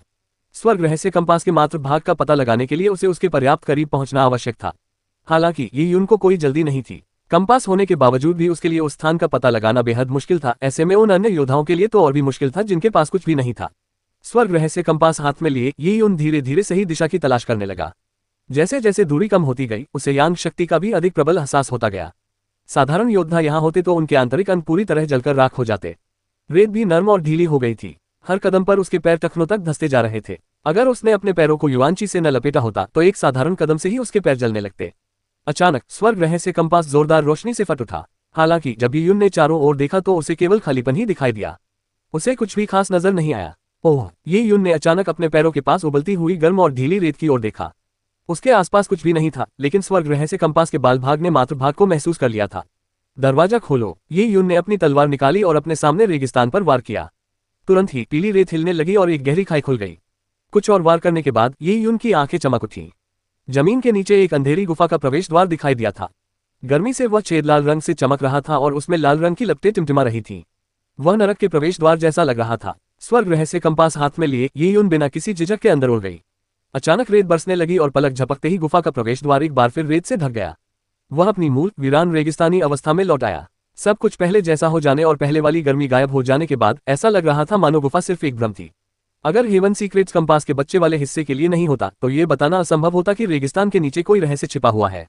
जैसे ही ये यून ने छिपी हुई गुफा में प्रवेश किया, 500 किलोमीटर दूर एक अन्य रेगिस्तान में लोगों का एक समूह धीरे धीरे आगे बढ़ रहा था। अगर ये यून वहां होता तो वह इन लोगों को तुरंत पहचान लेता। समूह ने 7 सितारा वस्त्र धारण किए हुए थे। नेता 7 स्टार दाव पैलेस की उपराजकुमारी लियू रुई थी और उनके पीछे हेवन सीक्रेट चैप्टर के मास्टर तियानिक्सियाओ थे। उस समय मास्टर तियानशियाओ एक भारी कंपास पकड़े हुए मार्ग खोजने की पूरी कोशिश कर रहे थे। उनका माथा पसीने से भीगा हुआ था और चिलचिलाती धूप में 2 घंटे तक प्रयास करने के बाद उन्होंने अंततः उदास होकर अपना कंपास नीचे रख दिया। मास्टर तियानशियाओ, क्या आप अभी तक स्थान का पता नहीं लगा पाए हैं? लियू रुई ने माथे पर शिकन के साथ पूछा। वे कुछ दिनों से वहां थे लेकिन कोई खास प्रगति नहीं कर पाए थे। मास्टर तियानिक्सियाओ ने उत्तर दिया, इस घटना से उत्पन्न युआनची ऊर्जा असंतुलित है और एक प्राकृतिक संरचना में एकत्रित हो गई है। भूविद्या की तकनीकों का उपयोग करके इस प्राकृतिक संरचना का पता लगाने का प्रयास करना स्वर्ग के रहस्यों को उजागर करने के समान है। यह इतना आसान कैसे हो सकता है? खैर, आप निश्चिंत रहें। हालांकि मैं थोड़ा धीमा हूं, लेकिन मेरा अनुमान है कि खजाने का पता लगाने में अधिकतम 10 दिन लगेंगे। फिलहाल सन बरियल सेंसी में सिर्फ मेरे पास ही यह क्षमता है, बाकी किसी को यह नहीं मिल पा रही है, मास्टर तियानिक्सियाओ ने काफी आत्मविश्वास से कहा। क्या इसमें अभी भी इतना समय लगेगा? लियू रुई कुछ हद तक नाखुश थी, लेकिन वह और कुछ कर भी नहीं सकती थी। अध्याय 1105 विकट अवस्था। अनुवादक सीके टैलेंट संपादक। उफ, रेत के नीचे की भूमिगत दुनिया में ये यून को गर्म हवा का झोंका महसूस हुआ। इससे उसे ऐसा लगा जैसे उसका शरीर जल रहा हो। हालांकि ये यून ने शुद्ध यांग नियमों में साधना की थी, फिर भी उसे गर्मी सहन करने में कठिनाई हुई। इससे पता चलता है कि शुद्ध यांग युआन क्यूई कितनी प्रबल थी। ये यून ने नीचे उतरना जारी रखा, लेकिन लाखों फीट की दूरी तय करने के बाद भी वह गुफा का तल नहीं देख पाया। अंततः लगभग 10 लाख फीट की गहराई पर ये यून ने एक विशाल भूमिगत झील की खोज की। रेगिस्तान के नीचे एक झील देखकर वह सचमुच आश्चर्यचकित रह गया, लेकिन जब उसने झील के अंदर मौजूद पदार्थ को करीब से देखा तो वह आश्चर्यचकित रह गया। वह तरल पदार्थ गहरे लाल रंग का था और उसमें से गर्म हवा की लहरें निकल रही थीं। ये यून ने ध्यान केंद्रित किया और महसूस किया कि झील में मौजूद तरल पदार्थ पानी नहीं था, बल्कि पिघली हुई धातु प्रतीत हो रही थी। सहायक नदियों से झील में बहने वाला तरल पदार्थ भी पिघला हुआ तरल था। ऐसी नदी और झील, अगर यह पिघला हुआ तरल वाष्पीकृत हो जाए तो क्या अंततः धातु की बारिश होगी? जब ये यून दुनिया को देखकर आश्चर्यचकित था तो उसके मन में ऐसे ही विचार कौंध गए। अचानक ये यून के दिल में एक झटका लगा और उसकी पीठ में सिहरन दौड़ गई। उसने अपना सिर घुमाया और देखा कि पिघले हुए तरल नदी में से एक सिर चुपचाप उभर आया है। धुंधली और बेजान आंखों की एक जोड़ी उसे ध्यान से घूर रही थी। वह क्या है? ये यून बेहद भयभीत हो गई। सिर एक बड़े कटोरे के आकार का था। उसके चेहरे की बनावट ऐसी लग रही थी मानो पिघली हुई धातु से जलकर मिट गई हो, और पीछे छोटे छिद्र बेहद डरावने दिख रहे थे। छप छप, सिर पिघली हुई धातु के अंधेरे ढेर से बाहर निकला और चारों ओर पिघला हुआ तरल पदार्थ बिखेर दिया। ये 3 मीटर ऊंचा एक मानवाकार जीव था। इसकी भुजाएं इतनी मजबूत थीं जितनी ये यून की जांघें। इसकी मांसपेशियां तनी हुई थीं और यह बेहद शक्तिशाली और राजसी दिखता था। ये जंजीरों से जकड़ा हुआ था जो गर्मी से लाल हो गई थी। इसके हाथ में एक मोटी और चौड़ी तलवार थी जिसकी लंबाई लगभग एक मनुष्य की ऊंचाई के बराबर थी। चलते समय पिघली हुई धातु इसकी त्वचा से टपकती थी, जो जमीन के संपर्क में आते ही ठंडी होकर गहरे रंग की धातु की बूंदों का रूप ले लेती थी। क्या वह राक्षस था या इंसान? ये यून ने कभी उम्मीद नहीं की थी कि भूमिगत दुनिया में ऐसी चीजें होंगी जिनका मूल अज्ञात हो। धमाका धमाका, वह मानवाकार प्राणी अत्यंत भारी था। उसके हर कदम से गहरे पदचिह्न बन रहे थे, लेकिन ये यून को सबसे ज्यादा चौंकाने वाली बात उसकी अत्यंत शक्तिशाली आभा थी। वह उसकी आभा से कहीं अधिक शक्तिशाली थी। बूम! मानवाकार प्राणी ने एक पैर से जमीन को कुचलते हुए अचानक आगे बढ़कर हमला किया। उसने अपनी तलवार से ये यून पर वार किया। उसमें न तो कोई नियम ज्ञान था और न ही तलवार चलाने की कोई विशेष क्षमता, लेकिन उसकी गति और शक्ति भयावह थी। ये यून दंग रह गया। वार इतना तेज था कि उसकी तलवार खींचने की गति से कई गुना ज्यादा तेज था। 3 फुट लंबी तलवार, यदि वह उसकी गति का मुकाबला नहीं कर पाता तो वह अपने नियमों से इसकी भरपाई कर लेता। ये यून के प्रहार ने अंतरिक्ष को विकृत कर दिया, जिससे एक स्थानिक पिंजरा बन गया।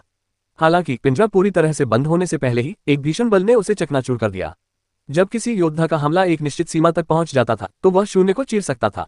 ठीक यही वह क्षमता थी जो उस मानवाकार प्राणी के हमले में थी। काचा, स्थानिक शक्तियां तुरंत विस्फोटित हो गईं। कोई और विकल्प न होने के कारण ये यून के पास शुद्ध यान की टूटी हुई तलवार से सीधे टकराव करने के अलावा कोई चारा नहीं था। धत्तेरे की कृपान और तलवार के आपस में टकराने से ये यून को अपने शरीर में एक जबरदस्त आघात का अनुभव हुआ। उसकी बाहें सुन्न पड़ गईं और शरीर बुरी तरह कांपने लगा। उसकी हथेलियां लगभग फट गईं। एक गंभीर कराह के साथ उसके मुंह से खून रिसने लगा। ये किस प्रकार की असाधारण शक्ति थी? ये यून पूरी तरह से हैरान रह गया। इससे पहले कि वह समझ पाता कि उसके सामने क्या आ रहा है, उस पर एक भयंकर हमला हुआ। इतना ही नहीं, इस प्राणी की ताकत भी अविश्वसनीय थी। हालांकि यह एक साधारण वार था, लेकिन इसमें अपार शक्ति थी, वैसी शक्ति जो तब उत्पन्न होती है जब गति और ताकत चरम पर पहुंच जाती है। छप छप, जैसे ही ये यून ने किसी तरह तलवार के वार को रोका, वैसे ही उस मानवाकार प्राणी ने अपनी बेड़ियां उस पर फेंक दी। हथकड़ियों की खड़खड़ाहट हुई और ऐसा लगा जैसे उन्होंने अंतरिक्ष को 2 हिस्सों में बांट दिया हो। ये यून की आंखें सिकुड़ गईं और वह तेजी से पीछे हट गया। वह अच्छी तरह जानता था कि अगर उसने अपनी तलवार से बेड़ियों को रोकने की कोशिश की तो वे उसकी तलवार के चारों ओर लिपट जाएंगी, जिससे वह अपनी तलवार का इस्तेमाल नहीं कर पाएगा। ये यून सैकड़ों फीट पीछे हट गया, तब जाकर उसे संभलने का मौका मिला। उसने शुद्ध यान की टूटी हुई तलवार को कसकर पकड़ लिया और उसकी निगाहें गंभीर हो गईं। उस मानवाकार प्राणी की आक्रमण शक्ति तो अद्भुत थी ही, साथ ही उसकी रक्षात्मक शक्ति भी उतनी ही आश्चर्यजनक थी। ये यून ने उससे सीधे टकराव करने की हिम्मत नहीं की। अज्ञात खतरों से भरी इस भूमिगत दुनिया में घायल होना कोई हंसी की बात नहीं थी। वह केवल अपनी चतुराई से ही अपने प्रतिद्वंदी को परास्त कर सका। इस राक्षस की बुद्धि इतनी तेज नहीं होनी चाहिए। मुझे अपनी बुद्धि से ही जीत हासिल करनी होगी। ये यून ने चुपचाप अपनी हथेली फैलाई और उसकी हथेली में एक काला पहिया घूमने लगा। ये यून ने उस मानवाकार प्राणी के शरीर पर 10,000 दानवों के अस्तित्व चक्र से प्रहार करने का अवसर तलाशने का निश्चय कर लिया था। ऐसा करने से चाहे उसकी रक्षा कितनी भी मजबूत क्यों न हो, उसका अंत निश्चित था। हालांकि जैसे ही ये यून कार्रवाई करने की योजना बना रहा था, वह रुक गया।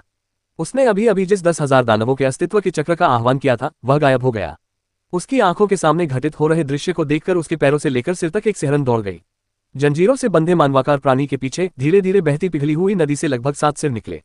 हर सिर एक बड़े कटोरे के आकार का था और उनके चेहरे की विशेषताएं ऐसी खाली थी मानो वे जलकर मिट गई हो। और उसके तुरंत बाद 7 सिरों के बीच से एक और भी बड़ा सिर निकला। वह बड़ा सिर अलग था, उसका चेहरा जला हुआ नहीं लग रहा था।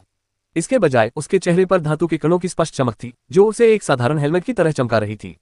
हेलमेट पहने उस मानवाकार प्राणी की आभा और भी अधिक शक्तिशाली थी।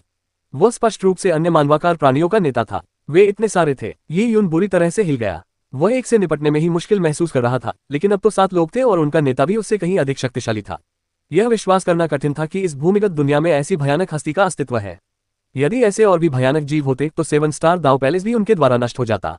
ये यून को पहले से ही पता था कि सन बरियल सेंसी में दबी हुई वस्तु बेहद प्रभावशाली है। हालांकि हालात देखकर लगता है कि उसने शायद इसका सही आकलन नहीं किया था। दौड़ना, यदि वह उनसे लड़ने में असमर्थ होने पर भाग नहीं जाता तो वह केवल स्वयं को मृत्यु के मुंह में धकेल रहा होता। बिना कुछ सोचे समझे ये यून मुड़ा और उड़ गया। उसने अपनी गति को अधिकतम कर दिया और साथ ही स्थानिक नियमों का भी प्रयोग किया। गर्जन, मानवाकार प्राणियों ने एक गहरी दहाड़ मारी और ये यून का पीछा करना शुरू कर दिया। जैसे ही वे जमीन पर तेजी से दौड़े, उनकी मांसपेशियां फूल गईं। उनके पैरों की जोरदार आवाज से जमीन हिल उठी और उनके पीछे जलती हुई रेत का तूफान उठ गया। अपनी पूरी गति से दौड़ने के बावजूद भी यून उन मानवाकार प्राणियों से बच नहीं पाया, बल्कि उनके बीच की दूरी कम होती जा रही थी। उस समूह का नेतृत्व करने वाला प्राणी 4 मीटर लंबा था और उसकी गति यून की तुलना में कई गुना अधिक थी। वे लगभग उसे पकड़ने ही वाले थे। ये यून का दिल जोर से धड़कने लगा। अगर वह पकड़ा गया तो उसकी निश्चित मौत हो जाएगी। हालांकि उसी क्षण कुछ ऐसा घटित हुआ जिससे उसे निराशा का अनुभव हुआ। अपनी चेतना का प्रयोग करते हुए उसने पाया कि वह भूमिगत दुनिया के अंत की ओर बढ़ रहा है। हालांकि भूमिगत दुनिया विशाल थी, ये यून ने इसके एक छोर में प्रवेश किया था। अब स्वाभाविक रूप से वह अपने अंतिम पड़ाव पर पहुंच गया था। क्या यह उनके लिए भी अंत था? ये यून ने अपने दिमाग पर जोर डाला और इस मौजूदा संकट से निकलने का रास्ता खोजने की कोशिश की। हालांकि जब वह बेहद मुश्किल हालात में था, तभी अचानक ही उनके कानों में एक धीमी बूढ़ी आवाज गूंजी, मेरे पास आओ। अध्याय 1106, जैड का अंतिम संस्कार वस्त्र। अनुवादक सीके टैलेंट संपादक। इस खतरनाक स्थिति में यून के पास आवाज की पहचान पर विचार करने का समय नहीं था। यह सोचे बिना कि यह कोई जाल है या नहीं, वह सीधे आवाज की दिशा में उड़ गया। दिशा में बदलाव के परिणामस्वरूप मानवाकार प्राणी और भी करीब आ गए। गर्जन, मानवाकार प्राणी के सरदार ने गरजते हुए अपनी तलवार से यून पर वार किया। तलवार अभी भी यून से काफी दूर थी, लेकिन उससे उठी हवाओं ने यून की सुरक्षात्मक युवांची से बेरहमी से टक्कर मारी। उसकी सुरक्षा तुरंत टूट गई, जिससे उसके फटे हुए कपड़ों से खून बहने लगा। हालांकि उसी क्षण यून ने अपने सामने एक बुजुर्ग को देखा। बुजुर्ग के बाल एकदम सफेद थे और उनके कपड़े पुराने और फटे हुए थे। वे सुनहरे धागे से पिरोए हुए जैड के टुकड़ों का ढेर लेकर यून की ओर बढ़े। ये यून के सामने आकर उन्होंने बिना कुछ कहे जैड के टुकड़ों को उसके चारों ओर लपेट दिया। यह जैड पत्थर से बना एक कोट था। जब जैड रंग का कोट यून के शरीर से नीचे लटक गया तो उसे अचानक महसूस हुआ कि उसकी आभा घिर गई है। इसके बाद बड़े ने यून का हाथ पकड़ा और एक तरफ हट गया। इसके बाद एक ऐसा दृश्य घटित हुआ जिसने यून को स्तब्ध कर दिया। उसके पीछे खड़े 3 से 4 मीटर ऊंचे मानवाकार प्राणी मानो अंधे हो गए। वे यून के पास से ऐसे तेजी से गुजरे मानो वे हवा का पीछा कर रहे हों। कुछ ही क्षणों में मानवाकार प्राणी यून की दृष्टि से गायब हो गए। वह बच गया। यून ने राहत की सांस ली, हालांकि वह अभी भी सदमे में था। उसने अपने अनोखे वस्त्रों पर नजर डाली। ये वस्त्र पतले जैड पत्थरों से बने थे जिन्हें सुनहरे धागे से सिला गया था। सचमुच ये जैड से बना एक अंतिम संस्कार वस्त्र था। हालांकि जैड से बने अंतिम संस्कार के वस्त्र आमतौर पर कुलीन वर्ग के लोगों के लिए ही होते थे। जीवित लोगों के लिए इतने भारी और भद्दे कपड़े पहनना असंभव था। यून ने दुबले पतले बुजुर्ग को देखा जिनका रंग पीला पड़ रहा था। उनकी युवांची भी बेहद कमजोर थी। उनकी आंखें थोड़ी धुंधली थीं, मानो वे मृत्युशैया के निकट हों। वरिष्ठ, मुझे बचाने के लिए धन्यवाद। यून ने झुककर प्रणाम किया। उसे महसूस हुआ कि बड़े गुरु का साधना स्तर गहरा या परिष्कृत नहीं था। फिर भी वे इस खतरों से भरी भूमिगत दुनिया में जीवित रहने में सक्षम थे और उन्होंने उसकी जान भी बचाई। ये देखकर यून सचमुच आश्चर्यचकित रह गया। मुझे धन्यवाद देने की कोई जरूरत नहीं है। इन खतरनाक इलाकों में हमारा मिलना नियति ही है। बुजुर्ग ने हाथ हिलाया और जाने के लिए मुड़ गए। मेरे पीछे आओ, ये जगह बहुत खतरनाक है। अंधेरे में बुजुर्ग व्यक्ति आगे आगे चल रहा था। उसके दुबले पतले शरीर पर जैद पत्थर का बना अंतिम संस्कार का वस्त्र लिपटा हुआ था। वह ऐसे लड़खड़ा रहा था मानो हवा का एक झोंका उसे गिरा देगा। वह यीयुन को एक पथरीले जंगल से होते हुए एक गुफा तक ले गया। गुफा का प्रवेश द्वार संकरा था, लेकिन अंदर वह बहुत विशाल थी। जमीन पर सूखी घास और फर की खाल बिछी हुई थी और गुफा को रोशन करने के लिए एक लंबे समय तक जलने वाला दीपक था। बैठिए, बुजुर्ग ने अनायास ही एक पत्थर के स्टूल की ओर इशारा किया। यीयुन शालीनता से बैठ गया और मुट्ठी जोड़कर बोला, वरिष्ठ, क्या आप मुझे बता सकते हैं कि मैंने जो जैद का बना अंतिम संस्कार वस्त्र पहना है वह क्या है? और वे मानवाकार प्राणी क्या हैं? और वे इतने डरावने क्यों हैं? ऐसे कपड़े जो उसकी आभा को पूरी तरह से छिपा सकते थे और उन जीवों को उसका पता लगाने से रोक सकते थे, वास्तव में बहुत ही आकर्षक थे। बुजुर्ग ने हाथ हिलाते हुए कहा, पहले उस बारे में बात न करें। आपके पास एक वस्तु है, क्या आप मुझे बता सकते हैं कि यह आपको कैसे मिली? जब बड़े ने ये शब्द कहे तो यीयुन को तुरंत सच्चाई का एहसास हुआ। दरअसल यीयुन को पहले से ही शक था। हाथ हिलाते ही उसकी हथेली में एक गहरे सुनहरे रंग की धातु की डिस्क प्रकट हो गई। ये हेवन सीक्रेट्स कंपास का बच्चों वाला हिस्सा था। जब बड़े ने स्वर्ग रहस्य कंपास का शिशु भाग देखा तो उसके मन में मिश्रित भावनाएं उत्पन्न हुई। उसने अपनी अंतरस्थानिक अंगूठी को छुआ और एक और स्वर्ग रहस्य कंपास निकाला। यह आकार में बड़ा होने के अलावा यीयुन के स्वर्ग रहस्य कंपास के समान ही दिखता था। यह हेवन सीक्रेट्स कंपास का मात्र भाग था। हेवन सीक्रेट्स कंपास में मौजूद माँ बच्चे की जोड़ी के बीच एक रहस्यमय संबंध था और वे आखिरकार फिर से मिल गए थे। वह बुजुर्ग व्यक्ति संभवतः जी शुयान के दादा थे। आखिर वह जीवित थे। तुम्हें ये कैसे मिला? बड़े ने यीयुन की आंखों में देखते हुए पूछा। यह मुझे मिस शुयान ने दिया था। यीयुन ने जी शुयान के साथ अपनी मुलाकात का ब्यौरा देते हुए पूरी कहानी शुरू से सुनाई। हेवन एम्प्लीफिकेशन ट्रेडिंग कंपनी के खिलाफ जी शुयान के संघर्षों के बारे में सुनकर बड़े ने गहरी आह भरी। दरअसल उन्हें पहले से ही इसका अंदाजा था, लेकिन वे कुछ भी करने में असमर्थ थे। यह बुजुर्ग व्यक्ति भूमिगत दुनिया में फंसा हुआ था, मानसिक और शारीरिक रूप से पूरी तरह थक चुका था, लेकिन वह कुछ भी करने में असमर्थ था।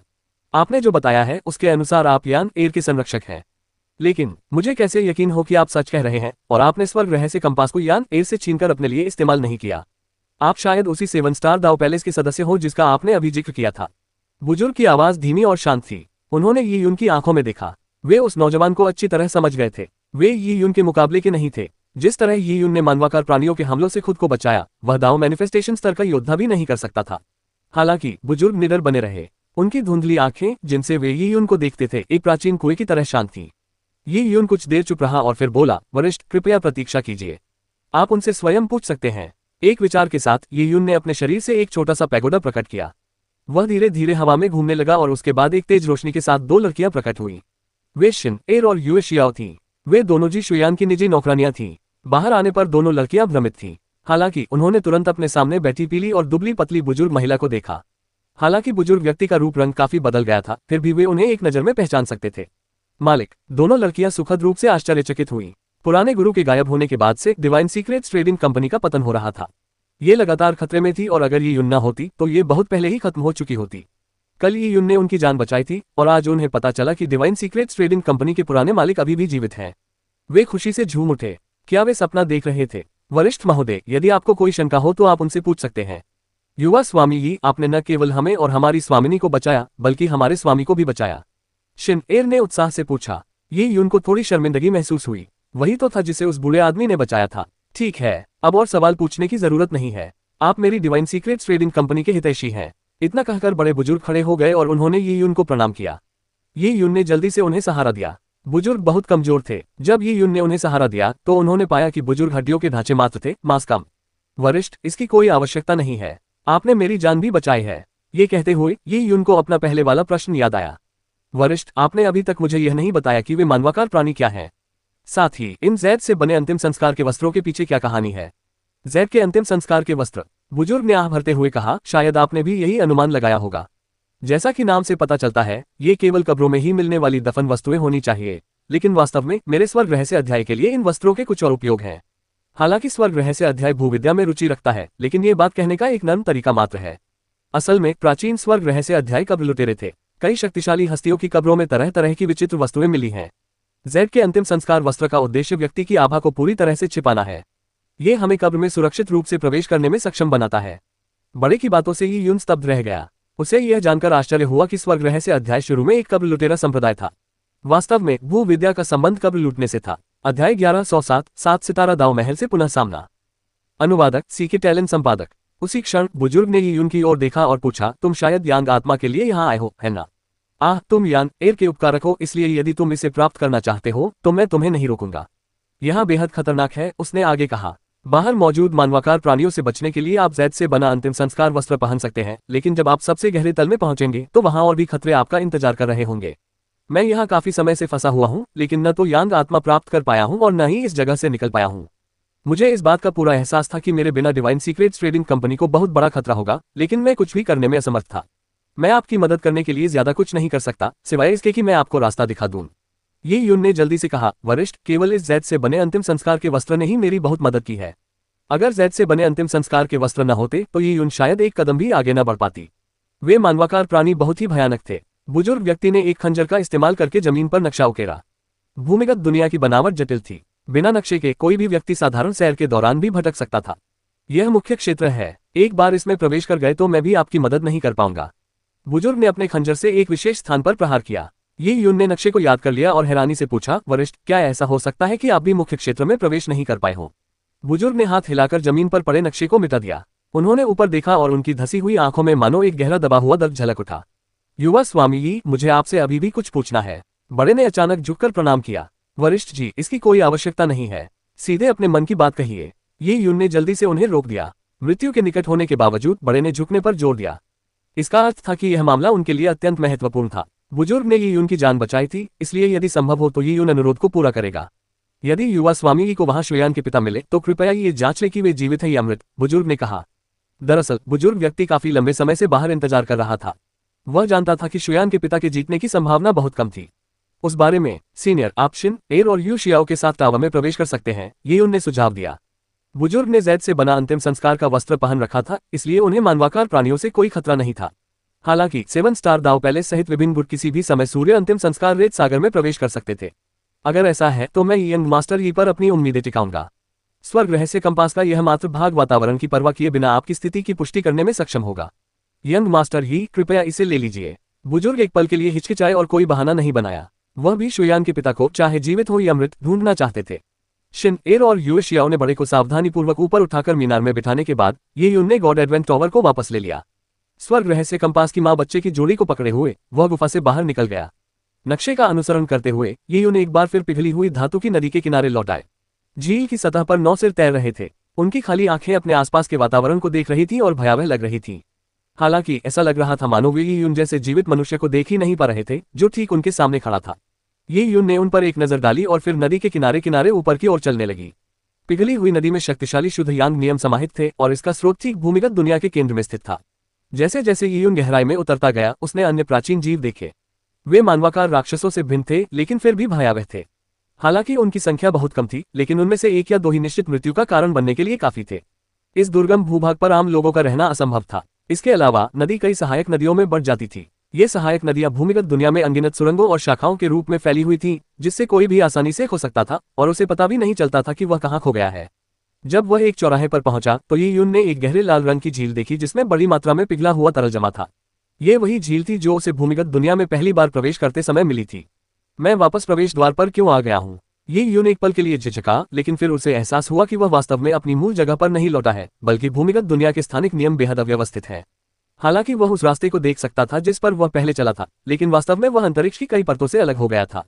यदि वह वास्तव में उस मार्ग के निकट जाए तो उसे पता चलेगा कि दूरी में कोई परिवर्तन नहीं हुआ है। हालांकि मानचित्र के बिना उस मार्ग पर वापस लौटना एक कठिन कार्य होगा, भले ही उसे स्थानिक नियमों की अच्छी समझ हो। ये यून आगे बढ़ता रहा और बड़े गुरु के नक्शे और स्वर्ग रहस्य कंपास के मार्गदर्शन के अनुसार लगातार अपनी दिशा बदलता रहा, धीरे धीरे भूमिगत दुनिया के केंद्र की ओर बढ़ता गया। अचानक ये यून ने एक तेज गड़गड़ाहट सुनी और उसके बाद कई आकृतियां नीचे उतरती हुई दिखाई दी। इन आंकड़ों को देखकर ये यून की आंखें सिकुड़ गईं। वे 7 स्टार दाव पैलेस के लोग थे। ये यून तुरंत पीछे हटना चाहता था, लेकिन उसे एहसास हुआ कि आसपास के स्थानिक नियम इतने अव्यवस्थित थे कि 7 सितारा दाव महल समूह जो उसके सामने दिखाई दे रहा था वास्तव में बहुत दूर स्थित था। ये जानकर ये यून तुरंत शांत हो गया। उसने अपनी ठुड्डी पर हाथ फेरा और भौहें ऊपर उठाईं। वह धीरे धीरे रुक गया। हाँ, आखिरकार हमें प्रवेश द्वार मिल ही गया। स्वर्ग रहस्य अध्याय के एक युवा दिखने वाले व्यक्ति ने दिल खोलकर हंसते हुए कहा, मानो वह इसका श्रेय लेना चाह रहा हो। वे काफी समय से सूर्य दफन रेत सागर में भटक रहे थे और अंततः भूमिगत दुनिया में प्रवेश कर गए थे। प्रवेश करते ही उन्हें तुरंत झुलसा देने वाली गर्म गैसों का एहसास हुआ, जिससे उन्हें पता चला कि वे सही स्थान पर पहुंच गए हैं। शुक्र है मेरी भू विज्ञान की तकनीकें कुछ काम आईं। एक अधेड़ उम्र का विद्वान कंपास पकड़े हुए काफी आत्मसंतुष्ट दिख रहा था। ये यून ने उस अधेड़ उम्र के विद्वान को तुरंत पहचान लिया। वह स्वर्ग रहस्य अध्याय के मास्टर तियानिक सियाओ थे। व्यापार सत्र में उन्होंने ही दिव्य रहस्य व्यापार कंपनी के पास स्वर्ग रहस्य कंपास होने का खुलासा किया था। भीड़ में ये युन ने एक महिला को देखा जो शाही पोशाक पहने हुए थी, जिसका नाम लियू रुई था। उसके बगल में 3 लोग खड़े थे जिनकी आभा अत्यंत शक्तिशाली थी। ये युन ने उन पर ध्यान दिया। काले वस्त्र पहने एक अधेड़ उम्र के व्यक्ति ने अपनी पीठ के पीछे एक बड़ी तलवार टांग रखी थी। लियू रुई के दूसरी ओर लाल रंग की चोली पहने 2 एक जैसे दिखने वाले बच्चे खड़े थे। हालांकि वे बच्चों जैसे दिखते थे, उनकी आंखें बेहद ठंडी और परिपक्व थीं। उनकी निगाहें बेहद बर्फीली थीं और ऐसा लग रहा था मानो इंसानों के कागज के पुतले हों जिन्हें मनुष्यों ने अपने पूर्वजों के सम्मान में जला दिया हो। 7 स्टार दाव पैलेस ने सन बरियल सेंसी की घटना को बहुत महत्व दिया था। जब पैलेस लॉर्ड 7 स्टार दाव पैलेस में सत्ता संभाले हुए थे, तब उन्होंने लियू रुई सहित 4 पैलेस लॉर्ड्स को सन बरियल सेंसी भेजा था। दुर्भाग्यवश यांग आत्मा का सटीक स्थान पता लगाना कठिन है। इस भूमिगत दुनिया में भूविज्ञान तकनीकें बहुत प्रभावित होती हैं। स्वर्ग रहस्य कंपास की सहायता से सही दिशा का पता लगाया जा सकता था। अफसोस की बात है कि स्वर्ग रहस्य कंपास ये उनके हाथों में है। मास्टर त्यानिक सियाओ ने सिर हिलाते हुए आह भरी। ये यून क्या वही बदमाश है जो क्लैरिटी पूल स्वॉर्ड सैक में छिपा हुआ है? जुड़वा बच्चों में से एक ने अचानक पूछा। उसकी आवाज उम्रदराज लग रही थी, लेकिन तीखी और कर्कश थी। उसे सुनकर ऐसा लग रहा था मानो उसके कान के पर्दे बेरहमी से खरोचे जा रहे हों। हे कोई बात नहीं। उसने हमें जितनी भी परेशानियां दी हैं, उसके बदले में हम भविष्य में क्लैरिटी पूल स्वॉर्ड सैक का सफाया कर देंगे। जहां तक उस बदमाश की बात है, क्योंकि उसमें अच्छी प्रतिभा है, मैं उसे चीरफाड़ कर उससे औषधियां बनाऊंगा, बच्चे ने शैतानी लहजे में कहा। जी हाँ। बच्चे को देखकर मास्टर त्यानिक सियाओ भी कांप उठे। अध्याय 1108 परेशानी को एक सुरक्षित दूरी से देखना। अनुवादक सीके टैलेंट संपादक। चूंकि उसके पास स्वर्ग रहस्य कंपास है, मुझे आश्चर्य है कि क्या यून यहाँ आने के बारे में आशा से सोचेगा। लेकिन फिर उसकी साधना के स्तर को देखते हुए अगर वह यहाँ आ भी जाए तो आगे नहीं बढ़ पाएगा। कितना व्यर्थ होगा। जब ये यून और स्वर्ग रहस्य कंपास का जिक्र हुआ तो मास्टर त्यानशियाओ को गुस्सा आया। वह जानते थे कि सूर्य दफन रेत सागर की अपनी यात्रा में उन्हें अंतिम खजाना मिलने की कोई उम्मीद नहीं थी। उन्हें केवल 7 सितारा दाव महल से कुछ पुरस्कार ही मिलेंगे। हालांकि अगर वह स्वर्ग रहस्य कंपास प्राप्त कर लेते हैं तो यह उनके लिए काफी अच्छा इनाम होगा। अगर वह यहाँ आ गया तो क्या ये सबसे अच्छा नहीं होगा? मैं उसे पकड़कर उससे औषधियां बना सकूंगा, बच्चों में से एक ने कहा। उसकी आवाज दूसरे बच्चे की आवाज से बिल्कुल मिलती जुलती थी, जिससे ये बेहद अजीब लग रहा था। आगे बढ़ते रहो, चलो यांग आत्मा को जल्द से जल्द ढूंढते हैं, लियू रुई ने ठंडे स्वर में कहा। क्लैरिटी पूल स्वॉर्ड सैक को नष्ट करने का उसका लक्ष्य बाधित हो गया था, इसलिए ये यून का जिक्र करते ही उसके शब्दों में घातक इरादा छुप गया था। मास्टर त्यानिक सियाओ ने कंपास पकड़ा हुआ था और वह रास्ता खोजने ही वाले थे कि अचानक एक सरसरी नजर ने उन्हें अवाक कर दिया। उसने अपने से कुछ ही दूरी पर एक घुमंतु योद्धा को खड़ा देखा। उसके हाथों में 2 धातु की डिस्क थी जो स्वर्ग के रहस्यों का कंपास थी। और वे माता पिता की जोड़ी थी। स्वर्ग के रहस्य वाला कंपास। मास्टर त्यानिक सियाओ ने कभी उम्मीद नहीं की थी कि उनकी मुलाकात उस जगह किसी से होगी। इतना ही नहीं, उस व्यक्ति के हाथों में स्वर्ग रहस्य कंपास के दोनों भाग थे। भविष्यवाणी तकनीकों के बिना भूमिगत क्षेत्र तक पहुंचना लगभग असंभव था। वह वहां कैसे पहुंचा? क्या ये यून ने स्वर्ग रहस्य कंपास खो दिया था, या क्या ये व्यक्ति यून ही हो सकता है? मास्टर त्यानिक सियाओ जानते थे कि भेष बदलने की कई तकनीकें बेहद जटिल और लगभग भेदना असंभव थी। चाहे वह यून हो या नहीं, पहले उसे पकड़ो, उससे स्वर्ग रहस्य कंपास छीन लो। मास्टर त्यानिक सियाओ ने उत्साह से चिल्लाते हुए कहा। उसे समझ नहीं आ रहा था कि वह आदमी वहां मूर्खतापूर्ण ढंग से क्यों खड़ा था। वह तो बस अपनी ही बर्बादी को न्योता दे रहा था। सच में ये तो वाकई एक संयोग है। दोनों बच्चे तुरंत आगे बढ़े। लियू रुई और उनके साथी भी दौड़कर आने लगे। हालांकि उन्हें एक अजीब सी अनुभूति भी हुई जिसने उन्हें हैरान कर दिया। इतनी नजदीक होने के बावजूद उस व्यक्ति की आभा इतनी दूरस्थ क्यों प्रतीत हो रही थी? क्या इसका संबंध इस बात से हो सकता है कि वे उसे तुरंत क्यों नहीं पहचान पाए? इसके अलावा वह व्यक्ति पूरी तरह से शांत और संयमित दिख रहा था। यह आदमी जरूर ही यून होगा। इसमें वाकई बहुत हिम्मत है। लेकिन मुझे हैरानी है कि जब मैं इसे औषधि में परिवर्तित करूंगा तो क्या इसकी हिम्मत बरकरार रहेगी? बच्चों में से एक ने मुस्कुराते हुए कहा।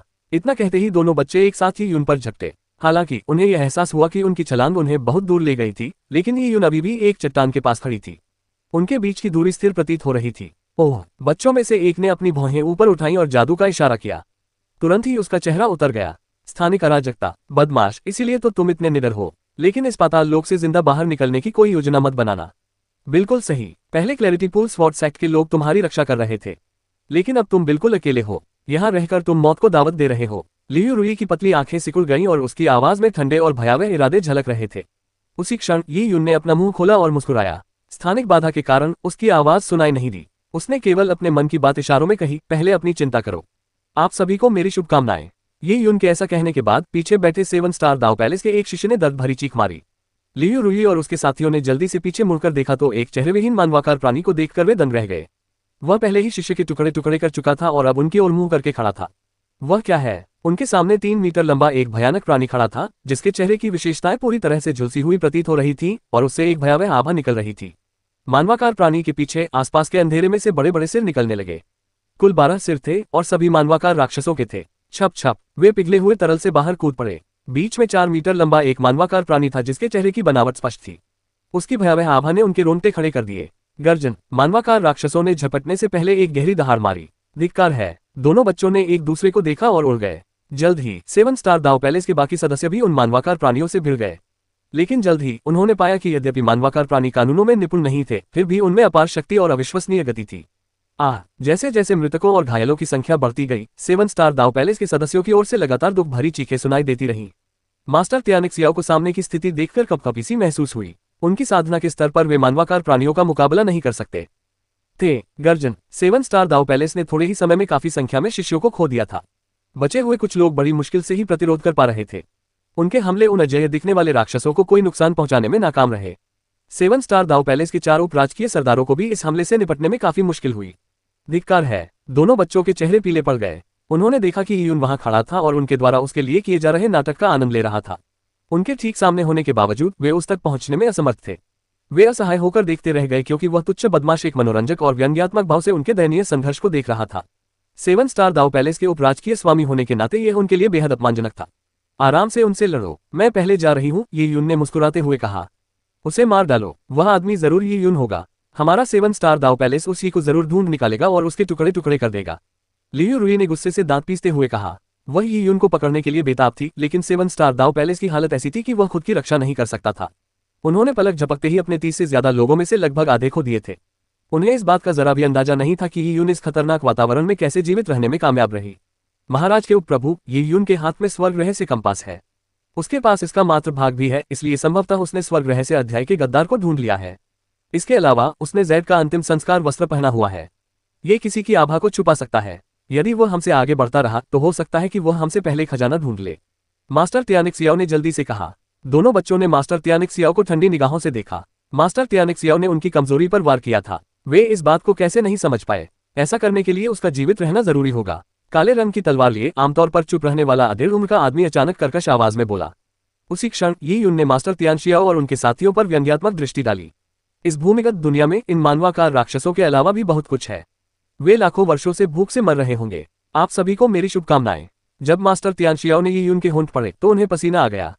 क्या और भी खतरनाक जीव हैं? तो वह सचमुच खतरे में है। अगर 7 स्टार दाव पैलेस के सदस्य खुद को मुश्किल से बचा पा रहे हैं तो वे उनकी परवाह कैसे करेंगे? और इसी के साथ यी यून 7 स्टार दाव पैलेस के सदस्यों की सतर्क निगाहों के नीचे धीरे धीरे मुड़ी और भूमिगत दुनिया की गहराई में चली गई। उसकी शांत मुद्रा ने 7 स्टार दाव पैलेस के सदस्यों को इतना क्रोधित कर दिया, जो जीवन मरण की लड़ाई लड़ रहे थे, कि वे खून की उल्टी करने की हद तक पहुंच गए। अध्याय 1109 लिंग शियाओ। अनुवादक सीके टैलेंट संपादक। 7 स्टार दाव पैलेस के लोगों को सही रास्ता नहीं पता और उनके पास जैद के अंतिम संस्कार के वस्त्र भी नहीं है। उन्हें मेरी बराबरी करने में शायद थोड़ा समय लगेगा, इसलिए फिलहाल मैं उन पर ध्यान नहीं देता। ये यून चलते चलते मन ही मन सोचने लगा। भूमिगत दुनिया में कुछ दूरी तय करने के बाद ये यून ने महसूस किया कि आसपास की हवा तेजी से गर्म हो रही है। उसके पैरों के नीचे की चट्टानें उच्च तापमान के कारण क्रिस्टलीय अवस्था में बदल गई थीं। ऐसा लग रहा था मानो उनके भीतर कोई लाल तरल पदार्थ बह रहा हो। उसने बुजुर्ग द्वारा दिए गए नक्शे की अपनी याददाश्त का मिलान अपने आसपास के वातावरण से किया और पाया कि वह भूमिगत क्षेत्र के मुख्य भाग में प्रवेश कर चुका है। एक बार जब वह मुख्य क्षेत्र में प्रवेश कर जाता तो नक्शा बेकार हो जाता। ये यून ने अधिक सावधानी से आगे बढ़ना शुरू कर दिया। वह यांग आत्मा की खोज में धीरे धीरे आगे बढ़ा। अचानक आगे से एक गड़गड़ाहट की आवाज आए। ये यून को पहले लगा कि कोई भयानक प्राणी प्रकट होगा, लेकिन जब वह चुपके से पास पहुंचा तो उसने कुछ ऐसा देखा जिसने उसे स्तब्ध कर दिया। उसके सामने एक भव्य दिखने वाला पिघला हुआ झरना था। उबलता हुआ पिघला हुआ तरल अनगिनत चिंगारियों और लपटों के साथ उछल रहा था। यह ऊपर से नीचे की ओर बह रहा था और तल से बहता हुआ पानी और भी गहरी गहराइयों में समा रहा था। ये यून झरने की सीमा पर खड़ा होकर नीचे देख रहा था। उसके नीचे लगभग 1000 फुट की गहराई में लपटें उठ रही थीं। नीचे से लगातार एक भयानक शुद्ध यांग आभा उठ रही थी। ये जगह कैसी है? ये यून ने जो देखा उससे वह मंत्रमुग्ध हो गया। उसने कभी सोचा भी नहीं था कि उसे भूमिगत दुनिया में ऐसा अद्भुत दृश्य देखने को मिलेगा। उसी क्षण ये यून अचानक चौंक गई। उसने देखा कि झरने के दूसरी ओर एक युवती खड़ी है। वह भी उसी की तरह झरने की ओर देख रही थी। लड़की की उम्र लगभग 9 या 10 साल लग रही थी और उसकी 2 चोटियां थीं। उसका चेहरा गुलाबी जैद की नक्काशीदार मूर्ति की तरह गोल और सुडौल था और वह एक युवती की सुंदरता का साक्षात उदाहरण थी। इस भयावह भूमिगत दुनिया में इतनी प्यारी लड़की को देखकर वह कुछ हद तक आश्चर्यचकित रह गया। जब ये यून ने उसकी ओर देखा तो उस युवती को मानो उसकी निगाह का आभास हो गया। उसने बड़ी बड़ी आंखों से उसकी ओर देखा।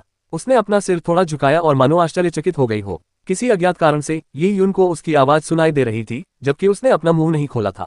पिछली बार लोगों के आने के बाद और भी बहुत से लोग आ चुके हैं, लेकिन किसे पता था कि इस नए समूह में सबसे पहले आप ही आएंगे। क्या बाकी लोगों को संख्या का फायदा नहीं मिलना चाहिए? लड़की की आवाज मधुर और मीठी थी। वह बेहद मनमोहक थी। ये यून ने मन ही मन सोचा। पिछला बैच, क्या वह लड़की जी शुयान के दादाजी के नेतृत्व वाली डिवाइन सीक्रेट्स ट्रेडिंग कंपनी का जिक्र कर रही है? जहां तक संख्यात्मक रूप से मजबूत नए समूह की बात है तो संभवतः वह 7 स्टार दाव पैलेस का जिक्र कर रहा है। वह लड़की बेहद रहस्यमय थी। उसका यहाँ आना निश्चित रूप से उस इलाके से जुड़ा हुआ था जहां वह व्यक्ति मौजूद था। छोटी बच्ची, तुम कौन हो? तुमने जिन लोगों का जिक्र किया है वे। ये यून के अपनी बात पूरी करने से पहले ही लड़की अचानक खिलखिलाकर हंस पड़ी। हंसते हंसते वह आगे की ओर उछली और उसका छोटा और प्यारा सा शरीर झरने से नीचे गिर गया। क्या? ये यून ने तेजी से 2 कदम आगे बढ़ाए और नीचे देखने के लिए अपनी गर्दन आगे बढ़ाई। गर्म गैसों का गुबार फूट पड़ा जिससे ये यून के बाल बिखर गए। अगर कोई कमजोर योद्धा ये यून जैसा काम करता तो परिणाम आंखों के जलने से लेकर पूरी तरह से नष्ट हो जाने तक हो सकता था। गर्म गैसीय लहरों के बावजूद लड़की का शरीर अबाबिल की तरह हल्का था। पलक झपकते ही वह तल पर पहुंच गई। ये लड़की इस इलाके से बहुत अच्छी तरह वाकिफ लगती है। ये यून ने कुछ देर सोचा।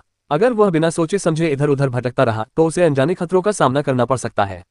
7 स्टार दाव पैलेस के लोग संभवतः मानवाकार प्राणियों से बचकर उसके पास पहुंच सकते हैं, इसलिए उसे अपने पास मौजूद हर पल का फायदा उठाना होगा। वह लड़की बेहद विचित्र थी और झरने के नीचे मौजूद शुद्ध यान गैसें कहीं और की तुलना में कहीं अधिक शुद्ध और परिष्कृत थी। मैं नीचे जाऊंगा। ये यून ने बिना किसी झिझक के अपना शरीर नीचे फेंक दिया। झरने के पास पहुंचते ही ये यून को ऐसा लगा मानो वह किसी धधकते हुए कड़ाहे के केंद्र में हो। उसने तुरंत अपनी युवांची सुरक्षा को बढ़ाया और अपने शुद्ध यान शरीर को पूरी शक्ति से भरते हुए तेजी से नीचे उतरना शुरू किया। बूम! ये यून एक लाल चट्टान पर उतरी। झरने के तल पर एक गहरा कुंड था। उसमें लाल रंग की पिघली हुई धातु उबल रही थी। कोई भी जीवित प्राणी जो उसमें गिरता उसकी हड्डियां तक नहीं बचती। उसी क्षण ये यून ने गहरे बेसिन से बड़ी बड़ी आंखों का एक जोड़ा निकलते हुए देखा। आंखें पीतल की घंटियों के आकार की थीं और बेहद ठंडी थीं। उन्हें देखते ही ये यून को पसीना आ गया। सौभाग्यवश उसने जैद से बना अंतिम संस्कार का वस्त्र पहना हुआ था। आंखों के उस जोड़े ने उसे अनदेखा किया और चुपचाप कुंड में वापस डूब गई। ये यून ने अपने आसपास के वातावरण का सावधानीपूर्वक जायजा लिया और जल्दी से लड़की की तलाश करने लगा। उसकी दृष्टि गहरे बेसिन पर केंद्रित हो गई और उसने एक छोटी सी आकृति को एक विशाल गुफा की ओर बढ़ते हुए देखा। ये यून तुरंत उस आकृति के पीछे दौड़ पड़ी। प्रवेश द्वार पर पहुंचते ही ये यून एक बार फिर स्तब्ध रह गई। गुफा में धातु के 2 विशाल द्वार थे जिनमें असंख्य तलवारें जड़ी हुई थीं। पहली नजर में ये यून समझ गया कि तलवारों की गुणवत्ता खराब नहीं थी। हालांकि उनमें से काफी सारी टूटी हुई थी, इसलिए वे पूरी तरह से अनुपयोगी नहीं थी। यहाँ इतनी सारी टूटी हुई तलवारें क्यों हैं? प्रश्नवाचक चिन्ह उद्धरण चिन्ह। ये तलवारें अलग अलग प्राचीन युगों की थीं। सबसे पुरानी तलवार सड़कर धातु की धूल के ढेर में बदल गई थी। सबसे नई तलवार भी जंग से ढकी हुई थी। इन दोनों युगों के बीच का अंतर संभवतः करोड़ों वर्षों का था। सूर्य दफन रेत सागर की किंवदंती कहती है कि यह वह भूमि थी जहां सूर्य ने टक्कर मारी थी। लेकिन अब ये यून ने इसकी गहराई में मानवता के निशान देखे थे। ये कौन सी जगह है? ये यून दरवाजे के पास खड़ा था और एक पल के लिए हिचकिचाने के बाद वह गुफा में चला गया। गुफा में प्रवेश करते ही उसकी दृष्टि धुंधली हो गई। उसके आसपास का वातावरण तुरंत बदल गया जिससे वह अत्यधिक सतर्क हो गया। उसका हाथ पहले से ही उसकी अंतरस्थानिक अंगूठी पर था। पलक झपकते ही ये यून के पैर एक बर्फीली ठंडी लंबी चट्टान से टकरा गए।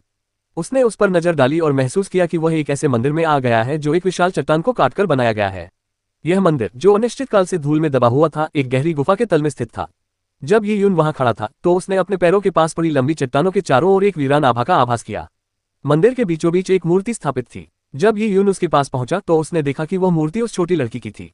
मूर्ति के निचले हिस्से पर कुछ शब्द खुदे हुए थे। मेरी प्यारी बेटी लिंग शियाओ शियाओ। ये शब्द सशक्त और प्रभावशाली ढंग से लिखे गए थे। ऐसा प्रतीत होता था मानो उनमें एक उदासी भरी भावना झलक रही हो जिसे समय के साथ मिटाया नहीं जा सकता। ये जगह सचमुच आबाद थी। उस लड़की का नाम लिंग शियाओ शियाओ है और वह एक बुजुर्ग की लाडली बेटी है। तो उस लड़की की उम्र कितनी है? ये यून ने मूर्ति को देखा और उसे देखकर उसे आश्चर्य हुआ। क्या उसका सामना किसी भूत से हुआ था? अचानक ये यून ने ऊपर देखा। एक तिपाई पर सफेद पैरों की एक जोड़ी झूल रही थी। क्या आप लिंग जियाओक्सियाओ हैं? ये यून ने पूछा। वह लड़की इस पत्थर के मंदिर में अकेले घूम रही थी जो बहुत लंबे समय से वीरान पड़ा था। शायद जिन लोगों ने उसकी मूर्ति स्थापित की थी वे अब जीवित नहीं थे। लड़की ने हल्की सी मुस्कान बिखेरी और धीरे से छलांग लगाई। मुड़कर वह मंदिर के भीतरी कक्ष में दौड़ पड़ी। ये यून दंग रह गया। उसे एहसास हुआ कि लड़की उसे यहाँ लाने और आगे मार्गदर्शन करने के इरादे से ही आई थी। कुछ हिचकिचाहट के बाद वह उसके पीछे पीछे चल पड़ा। अध्याय 1110 पुनरुत्थान का अमृत। अनुवादक सीके टैलेंट संपादक। भूमिगत क्षेत्र में भीषण गर्मी के बावजूद मंदिर के भीतरी कक्ष अंधेरे और ठंडे थे। ये बेहद अजीब था। ये यून उस लड़की के पीछे पीछे एक औषधि कक्ष में गई। विशाल पत्थर के मंदिर में एक बड़ा सा रासायनिक बर्तन रखा हुआ था। वह बर्फ की तरह ठंडा था और उसका ढक्कन धूल की मोटी परत से ढका हुआ था। बर्तन के बगल में कई काले स्क्रॉल रखे थे। ये काले पन्ने बेहद पुराने थे। उन पर धूल की मोटी परत जमी हुई थी जिसे ये यून ने अपनी युवांची शक्ति से साफ कर दिया। जब उसने अपनी चेतना को इन पन्ने में समाहित किया तो उसे तुरंत महसूस हुआ कि उसकी चेतना इनमें समा रही है। ये जादुई खजाने थे जिन्हें विशेष रूप से विस्तृत रिकॉर्ड रखने के लिए बनाया गया था। योद्धाओं की दुनिया में जानकारी दर्ज करने के लिए आमतौर पर जैड की पर्चियों का उपयोग किया जाता था। जैड की पर्ची में भंडारण की क्षमता काफी अधिक होती थी और आमतौर पर पर्याप्त होती थी। हालांकि डेटा को संग्रहित करने के लिए इन काली पर्चियों को विशेष रूप से परिष्कृत किया गया था, जिससे इनकी भंडारण क्षमता कहीं अधिक हो गई थी। ये यून काले स्क्रॉल के पास गई और उन्हें खोला। उनमें से अधिकांश रसायन विज्ञान की प्रक्रियाओं और विभिन्न व्यंजनों के नोट्स थे। इनमें से अनेक नुस्खे बेहद जटिल थे। काले ग्रंथों में दर्ज अभिलेखों के अनुसार इन नुस्खों से तैयार किए गए कुछ अमृत तो स्वर्ग को भी चुनौती देने वाले थे। कुछ इतने शक्तिशाली थे कि यून को उन पर विश्वास ही नहीं हुआ। इन अमृतों और अवशेषों के एक हिस्से का उपयोग दिव्य देवताओं ने अभूतपूर्व आविष्कार करने के लिए किया था। इतना ही नहीं, ये यून को कुछ ऐसी विधियां मिली जिनसे एक पूरा काला स्क्रॉल भर गया था। एक काले स्क्रॉल की क्षमता जेड स्लिप की तुलना में 100 गुना से भी अधिक थी। फिर भी कुछ स्क्रॉलों का उपयोग केवल एक ही विधि को दर्ज करने के लिए किया जाता था, और उन नुस्खों में से एक से तैयार किया गया वह अमृत दिव्य स्वामियों से भी ऊपर के लोग के लिए तैयार किया गया था। क्या वह दिव्य प्रभुओं से भी ऊपर है? ये यून ने ठंडी सांस ली। उस समय तक ये यून को दिव्य स्वामी से ऊपर के स्तरों के बारे में बहुत कम जानकारी थी। हालांकि उसे यकीन था कि दिव्य स्वामी का स्तर मार्शल आर्ट के मार्ग का अंत नहीं है। नीले वन के विशाल संसार का निर्माण करने वाली काले वस्त्रधारी महिला का स्तर दिव्य स्वामी से कहीं अधिक था। इसके अलावा एक कांस्य का दैत्य भी था। उसकी अपार शक्ति भी किसी दिव्य स्वामी की शक्ति से कहीं अधिक थी। इन चीजों को देखकर ये यून समझ गया कि काले ग्रंथों का स्वामी एक कीमियागर था, या यूं कहें कि एक दिव्य कीमियागर और निर्जन स्वर्ग के स्वामी वंशानुगत रूप से जुड़े हुए थे। हालांकि निर्जन स्वर्ग के स्वामी अवशेषों को परिष्कृत करने के लिए परियों की हड्डियों का उपयोग करते थे, वहीं कीमियागर सभी प्रकार की आध्यात्मिक वनस्पतियों का उपयोग करते थे। चून की विशेषज्ञता के ये दोनों क्षेत्र आपस में मेल नहीं खाते थे, इसलिए परियों की हड्डियों और आध्यात्मिक वनस्पतियों से ऊर्जा निकालने में भारी टकराव था। इसलिए बहुत कम कीमियागर दोनों क्षेत्रों में निपुणता रखते थे। वे या तो निर्जन स्वर्ग तकनीक में महारत हासिल करते थे या फिर कीमिया में। यांग गॉड एम्पायरियन हेवन में आध्यात्मिक वनस्पति की तुलना में फे हड्डियों की कमी के कारण अधिकांश साधकों को रसायन शास्त्र में प्रशिक्षित किया जाता था। बहुत कम लोग ही डेसोलेट हेवन तकनीक में प्रशिक्षण प्राप्त करते थे। हालांकि इस पत्थर के मंदिर में काम करने वाले साधक ने वीरान स्वर्ग तकनीक और रसायन शास्त्र दोनों में प्रशिक्षण प्राप्त किया था। इसके अलावा दोनों क्षेत्रों में उनकी उपलब्धियों को पूर्णता के शिखर के रूप में वर्णित किया जा सकता है। ये यून भी निर्जन स्वर्ग तकनीक में निपुण थी, लेकिन काले स्क्रॉल छोड़ने वाले व्यक्ति की तुलना में अंतर दिन और रात जैसा था। ये यून ने पढ़ना जारी रखा और पाया कि अधिकांश काले पन्ने व्यंजनों को दर्ज करने के लिए इस्तेमाल किए जाते थे, जिनमें से आधे से अधिक अवशेषों और औषधियों के लिए थे। शोधन तकनीकें अत्यंत जटिल थीं और ये यून के पास उन्हें ध्यानपूर्वक पढ़ने का समय नहीं था।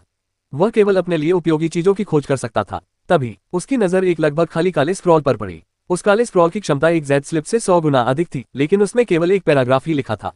लेकिन इस पैराग्राफ ने ये यून को अंदर तक झकझोर दिया। कुछ 100 शब्दों का वह पैराग्राफ पढ़ने में ये यून को लगभग 1 मिनट लगा। उसके बाद उसने आश्चर्य से चारों ओर देखा। उसे आखिरकार सूर्य दफन रेत सागर की उत्पत्ति का रहस्य समझ आ गया था। किंवदंतियों के अनुसार सूर्य के दुर्घटनाग्रस्त होने से सूर्य दफन रेत सागर का निर्माण हुआ था। जी शुयान के दादाजी की भविष्यवाणी के अनुसार करोड़ों वर्षों के बाद अत्यधिक यांग की भूमि ने एक यांग आत्मा को जन्म दिया था। लेकिन ये यून को इस स्क्रॉल से पता चला कि अत्यधिक यांग का रेगिस्तान वास्तव में तब बना था जब दिव्य कीमियागर ने खुद को जला दिया था। अंतिम संस्कार के लिए इस्तेमाल की गई अग्नि एक दिव्य अग्नि थी जो उनके शरीर के भीतर से निकली थी। विशाल संसार अनंत चमत्कारों से भरे हुए थे। कई रहस्यमयी भूमियां कुछ संयोगवश घटनाओं के फलस्वरूप उत्परिवर्तित अग्नि बीजों का निर्माण करती थीं। आग की एक छोटी सी चिंगारी भी आकाश को चीर सकती थी। ये अग्नि आत्माई अग्नि बीज अपनी शक्ति के आधार पर विभिन्न श्रेणियों के होते थे। सर्वोत्कृष्ट निर्जन स्वर्ग के स्वामी और रसायन शास्त्री दुनिया भर की सभी अग्नि आत्माओं और बीजों की खोज करते थे और उन्हें अपने शरीर में परिष्कृत करके पूरक के रूप में ग्रहण करते थे। फिर वे इनका उपयोग और अधिक अमृत बनाने के लिए करते थे। यह दिव्य कीमियागर ऐसा ही एक व्यक्ति था। इसके अलावा उन्होंने इस अवधारणा को चरम सीमा तक पहुंचा दिया था। दिव्य कीमियागर बनने से पहले उन्होंने 12 एम्पायरियन हेवंस के बाहर स्थित सिंखोल में एक रहस्यमय ज्वाला प्राप्त की थी, जो अज्ञात श्रेणी की थी और नियमों के दायरे से परे थी। विधर्मी ईश्वर अग्नि बीज अग्नि की शक्ति और अपनी असाधारण प्रतिभा का उपयोग करते हुए वह एक दिव्य कीमियागर बन गया। और जब वह एक दिव्य कीमियागर बन गया तो उसने 12 एम्पायरियन स्वर्गों में तीसरे स्थान पर रहने वाली ज्वाला एम्पायरियन क्लींजिंग फ्लेम प्राप्त की।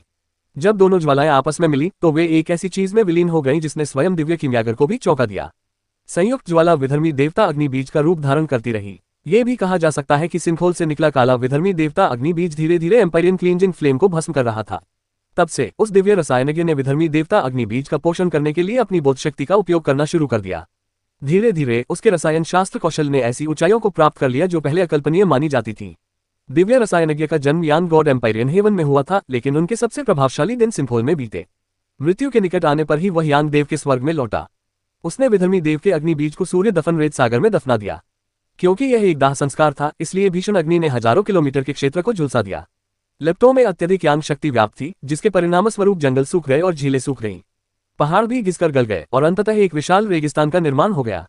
तब से सूर्य दफन सेंसी की उत्पत्ति एक किंवदंती बन गई है जो एक तेजस्वी सूर्य के नश्वर दुनिया में गिरने का चित्रण करती है। उस दिव्य रसायनज्ञ के अलावा किसी को भी ये पता नहीं था कि उसने स्वयं को वहीं जलाने का निर्णय लिया था। दिव्य रसायनज्ञ ने एक विशेष कवच का उपयोग करके अंतिम संस्कार स्थल को छिपा दिया था। करोड़ों वर्षों बाद तक कोई भी उसे खोज नहीं पाया। जैसे जैसे कवच की ऊर्जा कम होती गई, अंतिम संस्कार स्थल धीरे धीरे प्रकट होने लगा। इसके परिणामस्वरूप कुछ महीने पहले एक अभूतपूर्व घटना घटी। 10 लाख किलोमीटर से अधिक क्षेत्र में फैली इस आश्चर्यजनक घटना ने हर कोने से प्रसिद्ध हस्तियों को आकर्षित किया। हालांकि किसी को भी ये पता नहीं था कि छोटे से सन बरेल सेंसी में वास्तव में इतना चौंकाने वाला रहस्य छिपा हुआ था। यदि ऐसा होता तो संपूर्ण यान गॉड एम्पायरियन हेवन या यहाँ तक कि अन्य एम्पायरियन हेवन के सभी अद्वितीय विशेषज्ञ दिव्य अग्नि की खोज में आ जाते। इसके इतने अच्छे से छिपे रहने का एकमात्र कारण ये था कि बहुत समय बीत चुका था। कई 100 मिलियन वर्षों के अलावा दिव्य कीमियागर द्वारा बनाई गई विशाल सरणी संरचना और अपने काम को छिपाने की इच्छा ने किसी को भी सूर्य दफनरेत सागर और सैकड़ों मिलियन वर्ष पहले के दिव्य कीमियागर के बीच कोई संबंध स्थापित करने से रोक दिया। जहां तक इस बात का सवाल है कि दिव्य कीमियागर ने सूर्य दफनरेत सागर में सब कुछ छिपाने के लिए वह सरणी क्यों स्थापित की थी, तो इसका कारण अपनी विरासत को आगे बढ़ाने के लिए किसी उत्तराधिकारी का चयन करना नहीं था, बल्कि अपनी बेटी लिंग शियाओशियाओ के कारण था। दिव्य कीमियागर के अंतिम वर्षों में, जो करोड़ों वर्षों तक फैला हुआ था, उन्होंने कीमियागरी के शिखर से 2 परिणामों को निरंतर प्राप्त करने का प्रयास किया था। उनमें से एक था अमरता का अमृत, दूसरा था पुनरुत्थान का अमृत। पहले वाले तरीके से अमरता प्राप्त की जा सकती थी, बाद वाले ने व्यक्ति को मृत्यु से पुनर्जीवित होने की अनुमति दी। हर किसी ने भाग्य बदलकर स्वर्ग के नियमों को चुनौती दी। ये स्वर्ग की इच्छा के विरुद्ध था। उस दिव्य रसायनज्ञ ने पुनरुत्थान का अमृत तैयार करने के लिए उस विशेष शमशान स्थल को चुना था, जिसका उद्देश्य अपनी इकलौती बेटी लिंग शियाओशियाओ को पुनर्जीवित करना था, जो लाखों वर्षों से मृत थी।